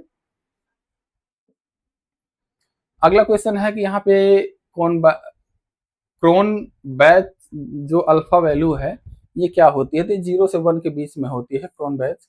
इसको शायद नहीं पढ़ाया था मैंने, इसमें 2025 वाला हमने कवर किया हुआ है यूजीसी का। 2026 वाले में सॉरी, अब 2026 का तो क्या ही चलाएंगे क्योंकि अब समय की कमी है। 2027 के लिए जुलाई अगस्त से जुलाई 2026 से या जून 2026 से हम 2027 के लिए जो है ये नया बैच प्रारंभ करेंगे, जिसमें जो भी लोग इंटरेस्टेड हैं वो एडमिशन ले सकते हैं। और इस बैच में हम कुछ इस तरीके से प्लान कर रहे हैं कि आपको जो टॉपिक पढ़ाया जाए, ठीक है, जो टॉपिक पढ़ाया जाए उससे संबंधित क्वेश्चन उसी क्लास के लास्ट में आपको दे दिए जाएं, प्रैक्टिस सेट आपको दे दिया जाए, और उसके साथ साथ जो एमसीक्यू हैं, मतलब जो प्रीवियस ईयर क्वेश्चन है, एमसीक्यू नहीं, प्रीवियस ईयर क्वेश्चन वो जो उस टॉपिक से रिलेटेड पूछे गए हैं। मतलब मान लीजिए जैसे मान लीजिए कि यहाँ पे हम पढ़ा रहे हैं कोई भी टॉपिक, तो अगर पहली यूनिट पढ़ा रहे हैं तो पहली यूनिट से संबंधित जितने भी प्रीवियस ईयर में क्वेश्चन आए हुए हैं वो, और उस पर एमसीक्यू बेस्ड जो है सारी चीजें हम आपको एक साथ प्रोवाइड कर दें, ताकि बार बार हमको भूल जाते हैं कई बार कि कई बच्चों ने कहा कि सर अभी यूनिट वाइज टेस्ट नहीं मिला है। यूनिट वाइज टेस्ट हम प्रोवाइड करेंगे डियर, ठीक है, यूनिट वाइज टेस्ट प्रोवाइड करेंगे, लेकिन उसमें थोड़ा सा बनाने में समय लगता है, ठीक है। तो उसमें जब हम उसको कम्प्लीटली बना लेंगे तो उसको आपको जो है टेलीग्राम ग्रुप जो है पेड ग्रुप वाला, उसी में हम उसको प्रोवाइड कर देंगे। ठीक है, चलिए, तो ये 0 से 1 इसकी लिमिट होती है। फिर इसमें कॉन्वर्ट alpha is a statistical measure used to test the reliability और internal consistency of a scale और क्वेश्चनर। ठीक है, it shows how closely related a set of items are in a test। ठीक है, रेंज ऑफ कोनबर्ग अल्फा, तो यहाँ पे alpha values क्या होती है, 0 से 1 के बीच में होती है। अब इसमें देख लीजिए 0.6 से कम है तो पुअर रिलायबिलिटी है, और फिर 0.6 से 0.7 है तो एक्सेप्टेबल है, 0.7 से 0.8 गुड है, 8 से 9 है, 0.8 0.9 तो वेरी गुड है, 9 से ऊपर है तो एक्सीलेंट है। Longitudinal data refers to the data collected. ठीक है, तो इसमें क्या है, थ्रो आउट द ईयर नहीं, from same sample at different point of time. हाँ, अगर किसी भी सेम सैंपल से डिफरेंट पॉइंट ऑफ टाइम से जो है डेटा कलेक्ट किया जा रहा है तो उसको लॉन्गिट्यूडनल डेटा कहा जाता है।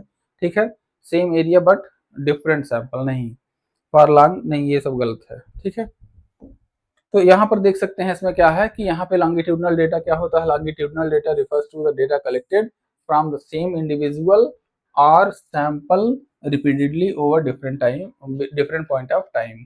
ठीक है, जैसे भारत एनएसएसओ द्वारा एक पीएलएफएस रिपोर्ट होती है, पीरियडिक लेबर फोर्स सर्वे। इसमें क्या होता है कि हर एक महीने के अंतराल पे सेम जो है मतलब हाउस होल्ड से इंफॉर्मेशन कलेक्ट की जाती है। तो टाइम जो होता है, पॉइंट ऑफ टाइम जो होता है वो अलग होता है लेकिन सैंपल सेम होता है। ठीक है, it helps researcher to study changes trend and development over time.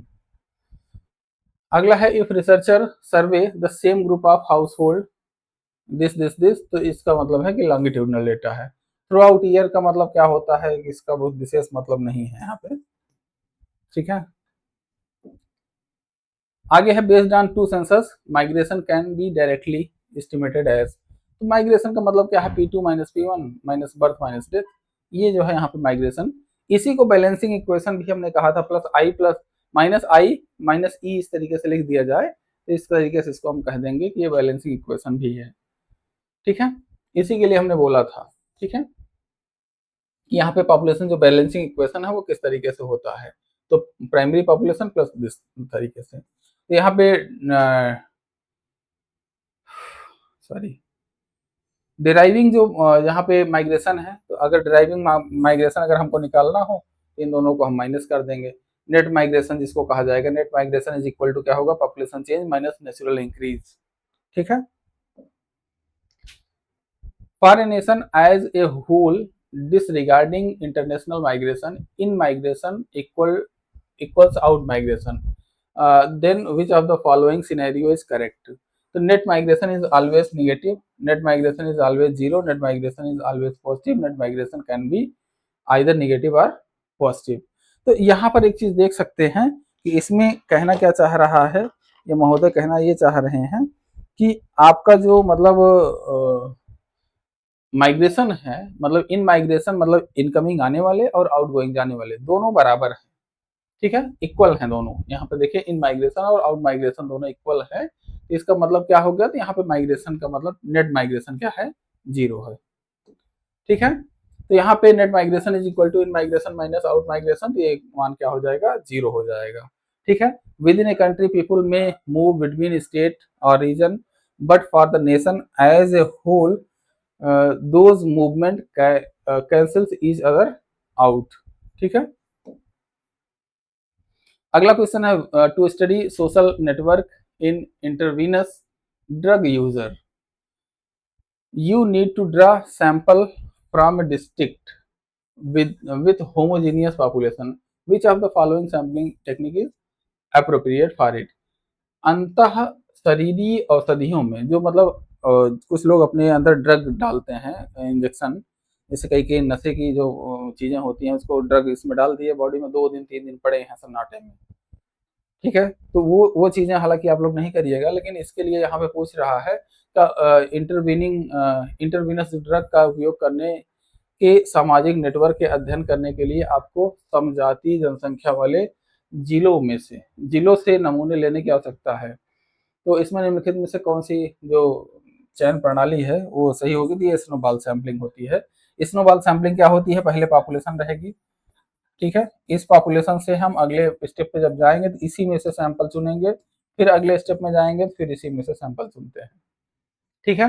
तो यहाँ पे जो सैंपल पॉइंट मतलब ऑब्जर्वेशन इसी में चुना जाता है, तो इसको कहा जाता है कि ये हमारा क्या होगा? स्नोबॉल सैंपलिंग होगी, ठीक है। Snowball sampling is a non probability sampling technique used when the population is hidden, hard to reach और सेंसिटिव, ठीक है। In snowball sampling, few initial respondents are selected and they help the researcher identify and recruit other members from the social network, ठीक है। और thus the sample uh, grows gradually like a rolling snowball। फिर इसमें इसके common uses क्या है? This method is commonly use to study hidden और hard to reach population such as, तो यहाँ पे इंटरवीनस ड्रग यूजर्स, ठीक है, यूजर, और फिर इसमें सेक्स वर्कर या माइग्रेंट नेटवर्क या हिडन और स्टिग्मेटाइज्ड पॉपुलेशन, छिपी हुई या सामाजिक रूप से कलंकित जनसंख्या एक तरीके से कहा जाए। तो स्ट्रेटिफाइड रैंडम सैम्पलिंग में क्या करते हैं कि इसमें रिक्वायर करता है ऑर्डर्ड, और स्ट्रेटिफाइड में क्या करते हैं सिस्टमेटिक में, और फिर ऑर्डर्ड इसमें होता है, सॉरी, सिस्टमेटिक में क्या होता है एक फिक्स पैटर्न होता है, स्ट्रेटिफाइड में क्या होता है उसका जो है स्ट्रेटिफिकेशन करते हैं। Exponential growth rate equation expressed as, तो यहाँ पे क्या हो जाएगा? P T is equal to P zero E की पावर आर टी, ये वाला, ठीक है। तो देख सकते हैं यहाँ पे ये क्या है, आर क्या है? रेट रेट जो है, और यहाँ पे टी टाइम है, पीटी क्या है? पॉपुलेशन एट टाइम टी है। अगला क्वेश्चन है कि distribution with negative कुर्टोसिस is called, तो यहाँ पे निगेटिव कुर्टोसिस देख सकते हैं, यहाँ पे देख सकते हैं कि ये लेप्टोकर्टिक होता है, लेप्टोकर्टिक, बीटा 2 का मान ग्रेटर देन 3 होता है, बीटा 2 का मान अगर 3 हो जाए तो इसको मेसोकर्टिक कहा जाएगा, मेसोकर्टिक, और फिर इसके बाद बीटा 2 का मान अगर लेस देन 3 हो जाए तो इसी को हम कहते हैं प्लेटिकर्टिक,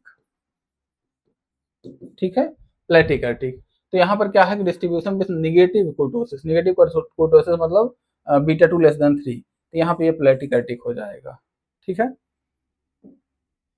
तो ये देख सकते हैं लेप्टोकर्टिक और प्लेटिकर्टिक का इसका एग्जांपल दे दिया गया है, स्टैटिक्स में कई बार पढ़े हैं आप लोग।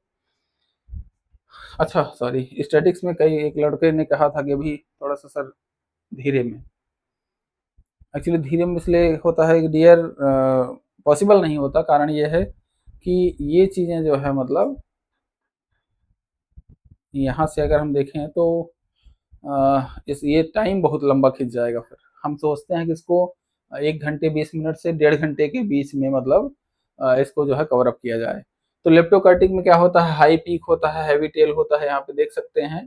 फिर इसके बाद मेसोकर्टिक में देखेंगे नॉर्मल डिस्ट्रीब्यूशन होता है, और प्लेटिकर्टिक में फ्लैट होता है चीजें, ठीक है।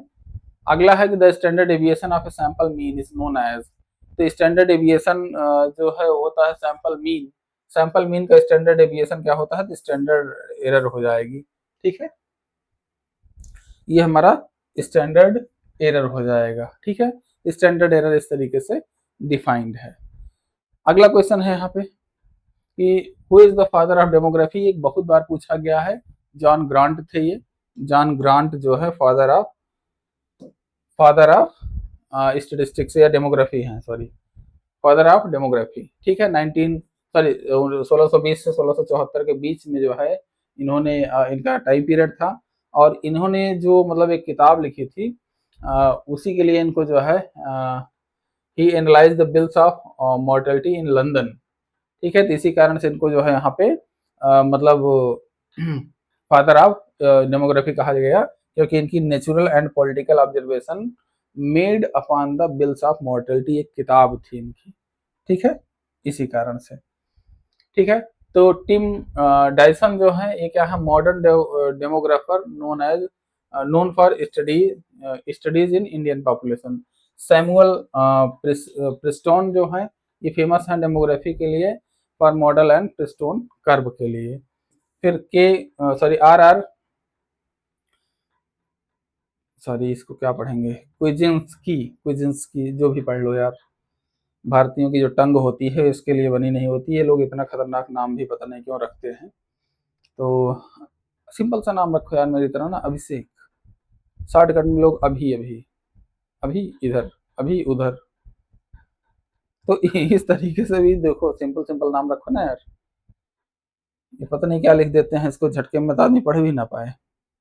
चलो कोई बात नहीं। हाँ तो इनको जो है यहाँ पे but none of them is considered as, ठीक है। तो अगला है कि name of the registration system which records the vital event twice and known as dual registration system. तो डुअल रजिस्ट्रेशन सिस्टम जो है वो केवल यूज होता है एसआरएस में, ठीक है, सिंपल रैंडम सैम्पलिंग में। तो एसआरएस में क्या होता है, simple random sorry simple registration system में क्या होता है, जो डेमोग्राफिक सर्वे होता है system in India used to estimate the birth rate, death rate, infant mortality rate and other vital statistics। यहाँ पे इसको स्टार्ट किया गया था 1969 और 70 से by office of registrar general of India. और फिर इसके बाद यहाँ पे SRS records the vital event using two independent methods, continuous enumeration, continuous enumeration by the resident enumerator, या फिर 6 मंथ जो है retrospective survey by the supervisor, ठीक है। फिर आगे यहाँ पे देखेंगे तो यहाँ पे जो हमारे पास हाँ ठीक है, इसमें मैच, हाँ after that the two records match and verify किया जाता है। इसमें अदर ऑप्शंस इनकरेक्ट हैं। सिविल रजिस्ट्रेशन सिस्टम में क्या होता है कि रिकॉर्ड करता है बर्थ और डेथ एक टाइम पे, और एफएचएस में क्या होता है कि एक सर्वे होता है हेल्थ और फैमिली वेलफेयर को लेके, और एनएसएसओ क्या करता है कुछ कुछ समय पे ही अपने सर्वेस कराते रहते हैं। The first round of national sample survey was conducted इन, तो जब 50 में 1950 में इसकी स्थापना हुई तभी ना ये काम करेगा।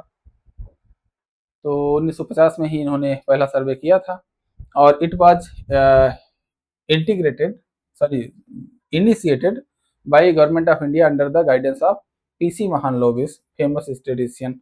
भारत में जो स्टेटिक्स के जनक हैं या father of statistics in India, तो ये पीसी महालनोबिस सर हैं, ठीक है। इन्हीं के अध्यक्षता में सेकेंड जो भारत की प्लानिंग कमीशन है उन्होंने काम किया था, और भारत में जो डेवलपमेंट के प्रोजेक्ट थे वो लगाए गए थे, ठीक है। अगला है यहाँ पे first round of survey NSS का कब हुआ था, तो first round of survey national sample survey was conducted in 1950-51। Survey collect the information on topics such as consumption expenditure, employment and unemployment, agriculture and socio economic conditions, ठीक है। अगला है यहाँ पे देखेंगे the death of a children between 20 years date and 1 year of the age is given, year is called। तो यहाँ पे देखेंगे तो 28 दिन से पहले सॉरी बिटवीन 28 दिन और 1 ईयर, तो यहाँ पे 28 दिन और 1 साल के बीच में अगर इसकी बच्चे की डेथ हो रही है तो उस केस में हम उसको यहाँ पर कहेंगे पोस्ट नियोनेटल डेथ, ठीक है। तो यहाँ पर देख लीजिए ऐसे होता है 28 डेज, 1 ईयर, 7 डेज और 0, ठीक है। 0 से 7 दिन में अर्ली नियोनेटल, फिर यहाँ पे एक मिनट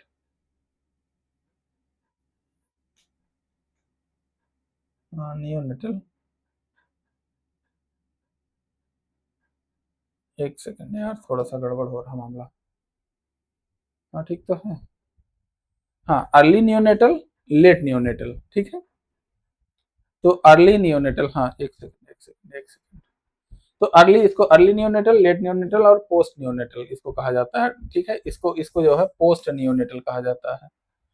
तो यहाँ पर क्या है कि यहाँ पे देखेंगे पोस्ट नियोनेटल, तो यहाँ पर देखेंगे तो जो नियोनेटल मोर्टेलिटी है, तो यहाँ पर death of infant with in 28 days, तो इसको यहाँ पर नियोनेटल कहा जाता है, लेकिन ये दो पार्ट में ब्रेक होता है, 0 से 7 और 8 से 28 दिन। तो अर्ली नियोनेटल और पोस्ट लेट नियोनेटल, ठीक है। फिर पोस्ट नियोनेटल जो होता है ये क्या हो जाता है 28 दिन से 1 साल तक, ठीक है। इन्फेंट मोर्टेलिटी क्या होता है, इन्फेंट मोर्टेलिटी क्या होता है बच्चे के जन्म से 1 साल तक, ठीक है। और अर्ली नियोनेटल में क्या होता है, refers to the only death within 7 days, और नियोनेटल फिर से वही चीजें रिपीट हुई। Maternal mortality ratio is defined as, maternal जो मोर्टेलिटी रेशियो होता है वो किस तरीके से डिफाइंड है, तो the number of maternal death during a given time period per 1 lakh live birth during the same period. ठीक है, तो यही आपका आंसर हो जाएगा। ठीक है, जो हमारे पास यहाँ पे मैटरनल मॉर्टेलिटी होती है उसकी फार्मूला क्या होता है कि number of maternal death in A given period upon total live birth in the same period into 1 lakh. ठीक है, तो ये जो है यहाँ पे मैटरनल मॉर्टेलिटी का फार्मूला होता है। Kangaroo mother care is essential element of the sorry continuum of. तो यहाँ पे देखेंगे तो यहाँ पे जो हमारे पास जो कंगारू मेथड था, कंगारू मेथड जो है यहाँ पे नियोनेटल केयर के लिए यहाँ पे ये यूज हुआ था। ठीक है, नियोनेटल केयर के लिए। तो यहाँ पर kangaroo method, kangaroo mother method care जो है is a method of caring newborn babies specially low birth weight and premature infant through skin to skin contact between the mother and the baby. जैसे kangaroo क्या होते हैं, kangaroo के पेट के पास एक ऐसी थैली होती है जिसमें बच्चे को रख लेते हैं। वो बच्चे को जब रख लेते हैं तो उस केस में बच्चा जो है स्किन टू स्किन कांटेक्ट बना रहता है, जिससे उसके बॉडी का टेम्परेचर कम नहीं होता है और जिससे बच्चे के सर्वाइवल के चांसेस बढ़ जाते हैं। तो वही चीज यहाँ पे है। तो इसमें इसमें जो मदर जो ये कंगारू के लिए नहीं है, ध्यान में रखिएगा, ये आदमियों के बच्चे के लिए है। बस नाम कोलंबिया की सरकार ने इसको कंगारू मदर केयर रखा था। ठीक है, इसमें जो यहाँ पे इसमें मेन चीजें क्या होती हैं, तो maintaining body temperature, promoting breast feeding, फिर improving bonding between mother and child, फिर रिड्यूसिंग नियोनेटल मॉर्टेलिटी। तो इस तरीके से यहाँ पे नियोनेटल केयर के लिए यहाँ पे था। Case fertility rate measure the, तो जो केस फर्टिलिटी रेट होता है ये सिवियरिटी किसी भी रोग की गंभीरता को नापता है। ठीक है, केस फर्टिलिटी का मतलब कितने लोग जो उस केस से, जैसे कोरोना काल था, कोरोना काल में केस फर्टिलिटी सबसे ज्यादा खतरनाक थी, इसीलिए लॉकडाउन लगाना पड़ा था कि जितने लोग उसके संपर्क में आ रहे थे ज्यादातर लोग की डेथ हो रही थी, बहुत सारे लोग मारे गए। ठीक है, तो यहाँ पे सीवियरिटी ऑफ डिजीज जो है ये यहाँ पे होगा। केस फर्टिलिटी रेट जो है मेजर द सीवियरिटी और डेडलीनेस of a disease among diagnosed cases. It is proportion of people diagnosed with a disease who die from that disease within a specified period. Formula क्या है case fertility ratio का, rate का? तो number of death due to a disease upon number of diagnosed cases of that disease into 100। ठीक है, interpretation में क्या है कि higher CFR indicates disease is more severe or deadly. ठीक है, सीएफआर का मान अधिक होने पे इसका मतलब है कि जो गंभीरता है रोग की वो ज्यादा है, और लो होने पे ये कम घातक होती है। फिर इसके बाद relationship between incidence and prevalence. तो incidence, prevalence is equal to incidence into duration.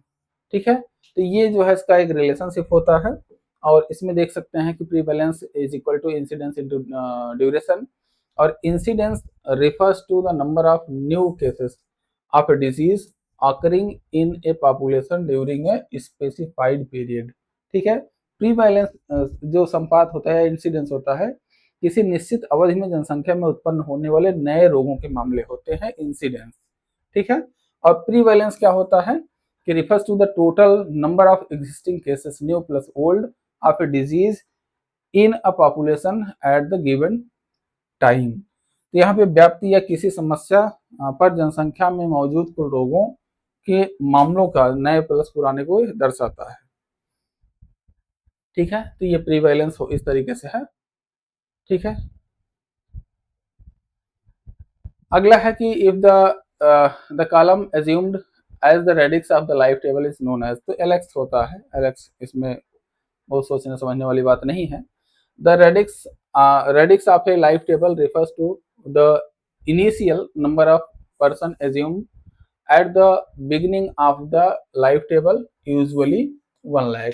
ठीक है, this starting population is represented by L0 और value is called LX column. ठीक है, दस LX जो है क्या होता है की column shows the number of survivors at exact age x from the original radix.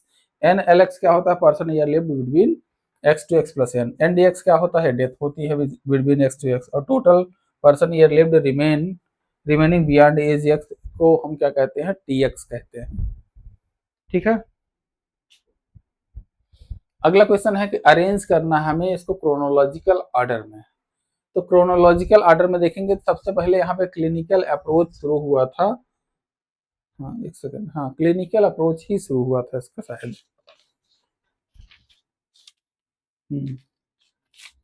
हाँ हाँ, क्लिनिकल अप्रोच ही पहले शुरू हुआ था। ये आपका आंसर हो जाएगा और इसका आंसर यहाँ पे देख सकते हैं।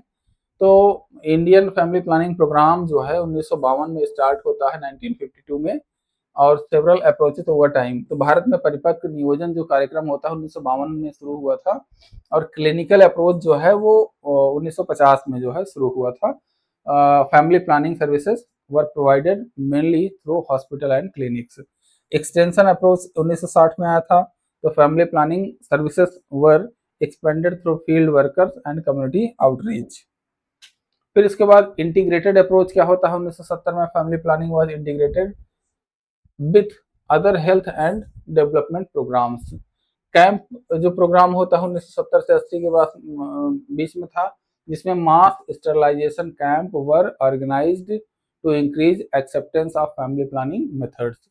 Reproductive and child health approach जो है 1997 से और फोकस किया कि shifted to reproductive health, maternal care and child health services. ठीक है, फाइनल क्रोनोलॉजिकल ऑर्डर में क्या है कि पहले क्लिनिकल हुआ, फिर एक्सटेंशन हुआ, फिर इंटीग्रेट किया गया, फिर कैंप और आरसीएच हुआ। अरेंज करना है इसमें जो अभी इसमें चीजें दी गई हैं इसको क्रोनोलॉजिकल ऑर्डर में, तो इसका देख सकते हैं चौथा ही आंसर है और इसको हम बता दे रहे हैं इस तरीके से हाँ एक्सप्लेनेशन में। तो the health programme in India were introduced sequentially over time to improve the maternal and child health services। तो मैटरनल एंड जो चाइल्ड हेल्थ जो प्रोग्राम्स है 1960 में शुरू हुए। चिल्ड्रन जो survival and safe motherhood programmes जो हैं वो 1992 में शुरू हुए। और फिर रिप्रोडक्टिव एंड चाइल्ड हेल्थ जो प्रोग्राम है 1997 में। नेशनल रूरल हेल्थ मिशन है 2005 में। ठीक है, तो इस तरीके से इसकी क्रोनोलॉजी है। अब इसमें देख सकते हैं अरेंज करना है एनएफएचएस 5 को ascending order of total fertility rates. तो यहाँ पर असेंडिंग ऑर्डर में टोटल फर्टिलिटी रेट्स में देखेंगे तो टोटल फर्टिलिटी रेट अगर देखा जाए 43 का, तो 43 में जो टोटल फर्टिलिटी रेट है, एक सेकंड, वेस्ट बंगाल का सबसे कम था। ठीक है, ये रिपोर्ट पढ़ाएंगे, रिपोर्ट हमें भी नहीं याद रह गई है अभी। डीबीएससी तीसरा ऑप्शन है और यहाँ पर इसका एक्सप्लेनेशन देख सकते हैं। तो यहाँ पे एनएफएचएस 5 के अनुसार वेस्ट बंगाल का टीएफआर 1.6, केरल का 1.8, उत्तर प्रदेश का ये और बिहार का 3 है। ठीक है,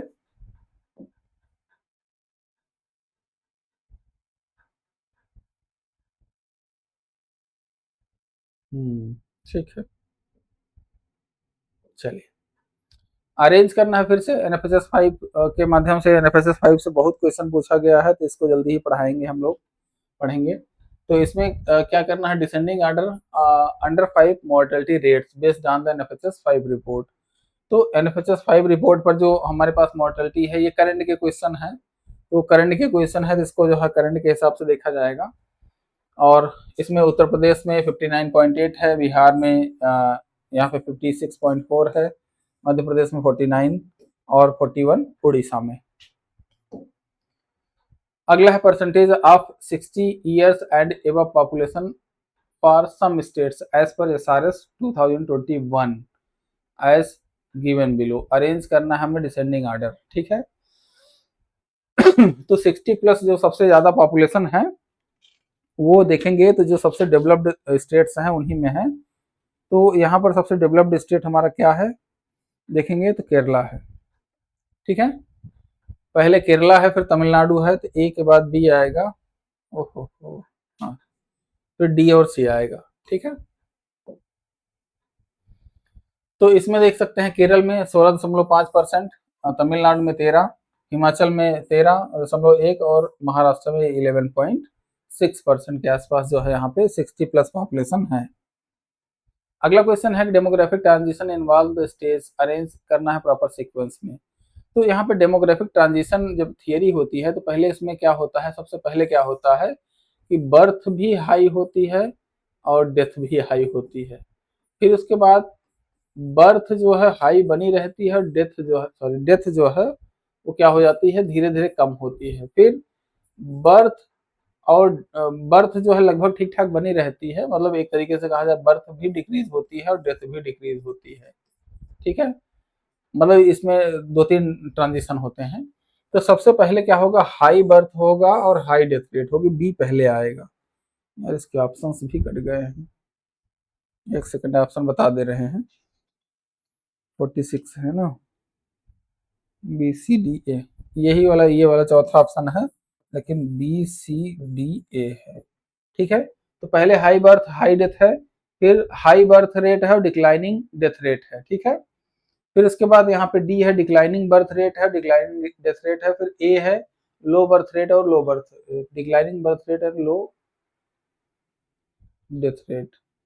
अच्छा, ठीक तो है। अच्छा, इसमें ई ऑप्शन 4-5 ऑप्शन दे दिए गए हैं। ओहो, एक minute, B C D A, B C D और ए, ई का मतलब यहाँ पे डिक्लाइनिंग ये वाला ऑप्शन नहीं लिया गया है। ठीक है, कोई बात नहीं। तो यहाँ पे करेक्ट सीक्वेंस है, यहाँ पे देख सकते हैं। स्टेज पहले स्टेज में क्या होता है कि हाई स्टेशनरी स्टेज होता है, इसमें बर्थ रेट और डेथ रेट दोनों हाई होते हैं। फिर अर्ली एक्सपेंडिंग एज होता है जिसमें हाई बर्थ रेट होता है और डिक्लाइनिंग डेथ रेट होती है। फिर इसके बाद स्टेज जो 3 होती है लेट एक्सपेंडिंग होती है, जिसमें डिक्लाइनिंग बर्थ रेट होता है और लो डेथ रेट होती है। फिर 4 में क्या होता है, लो और दोनों होते हैं, बर्थ और डेथ रेट। ठीक है, फिर इसके बाद इसको फिर से अरेंज करना है क्या कि following issues depicting evolution of environmental concern from 1940s at the present, arrange chronological order. तो यहाँ पर ध्यान में रखिएगा कि जो आंसर है, पहला है आंसर जो है डीसीबीए है।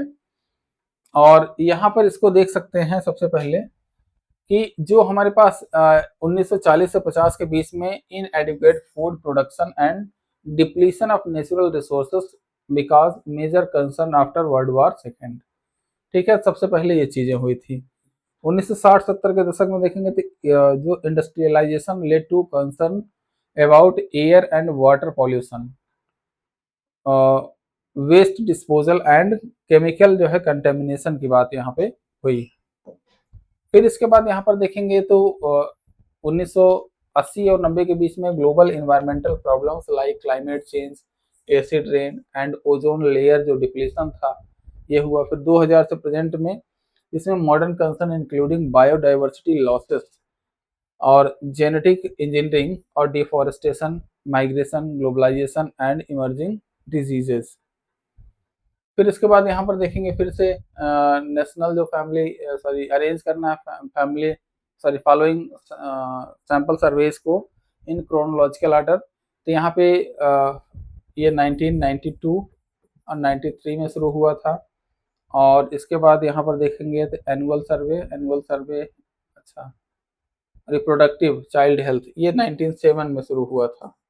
ठीक है, और इंडियन ह्यूमन डेवलपमेंट सर्वे, ए ही होना चाहिए। 3 है, ए बी सी डी, ठीक है 3 है। ठीक है, ए बी सी डी। तो यहाँ पर देखेंगे फैमिली हेल्थ एनएफएचएस जो है 92-93 में शुरू हुआ, रिप्रोडक्टिव एंड ये हेल्थ केयर, अच्छा 98-99 है, यहाँ 97 लिख गया है, तो ये 98 कर लीजिएगा इसको, ये 98 है। फिर इसके बाद देखेंगे इंडियन ह्यूमन डेवलपमेंट सर्वे जो है IHDS 2004-05 में हुआ था। एनुअल हेल्थ सर्वे जो है 2010-11 में हुआ था। ठीक है, तो अरेंज करना है following concept in chronological order. तो क्रोनोलॉजिकल ऑर्डर में इसको अरेंज करना है। तो सबसे पहले देख लीजिए 0, 7, 28, 1 ईयर। ठीक है, तो नियोनेटल यहाँ पे आएगा, नियोनेटल सॉरी अर्ली नियोनेटल और ये लेट नियोनेटल। ठीक है,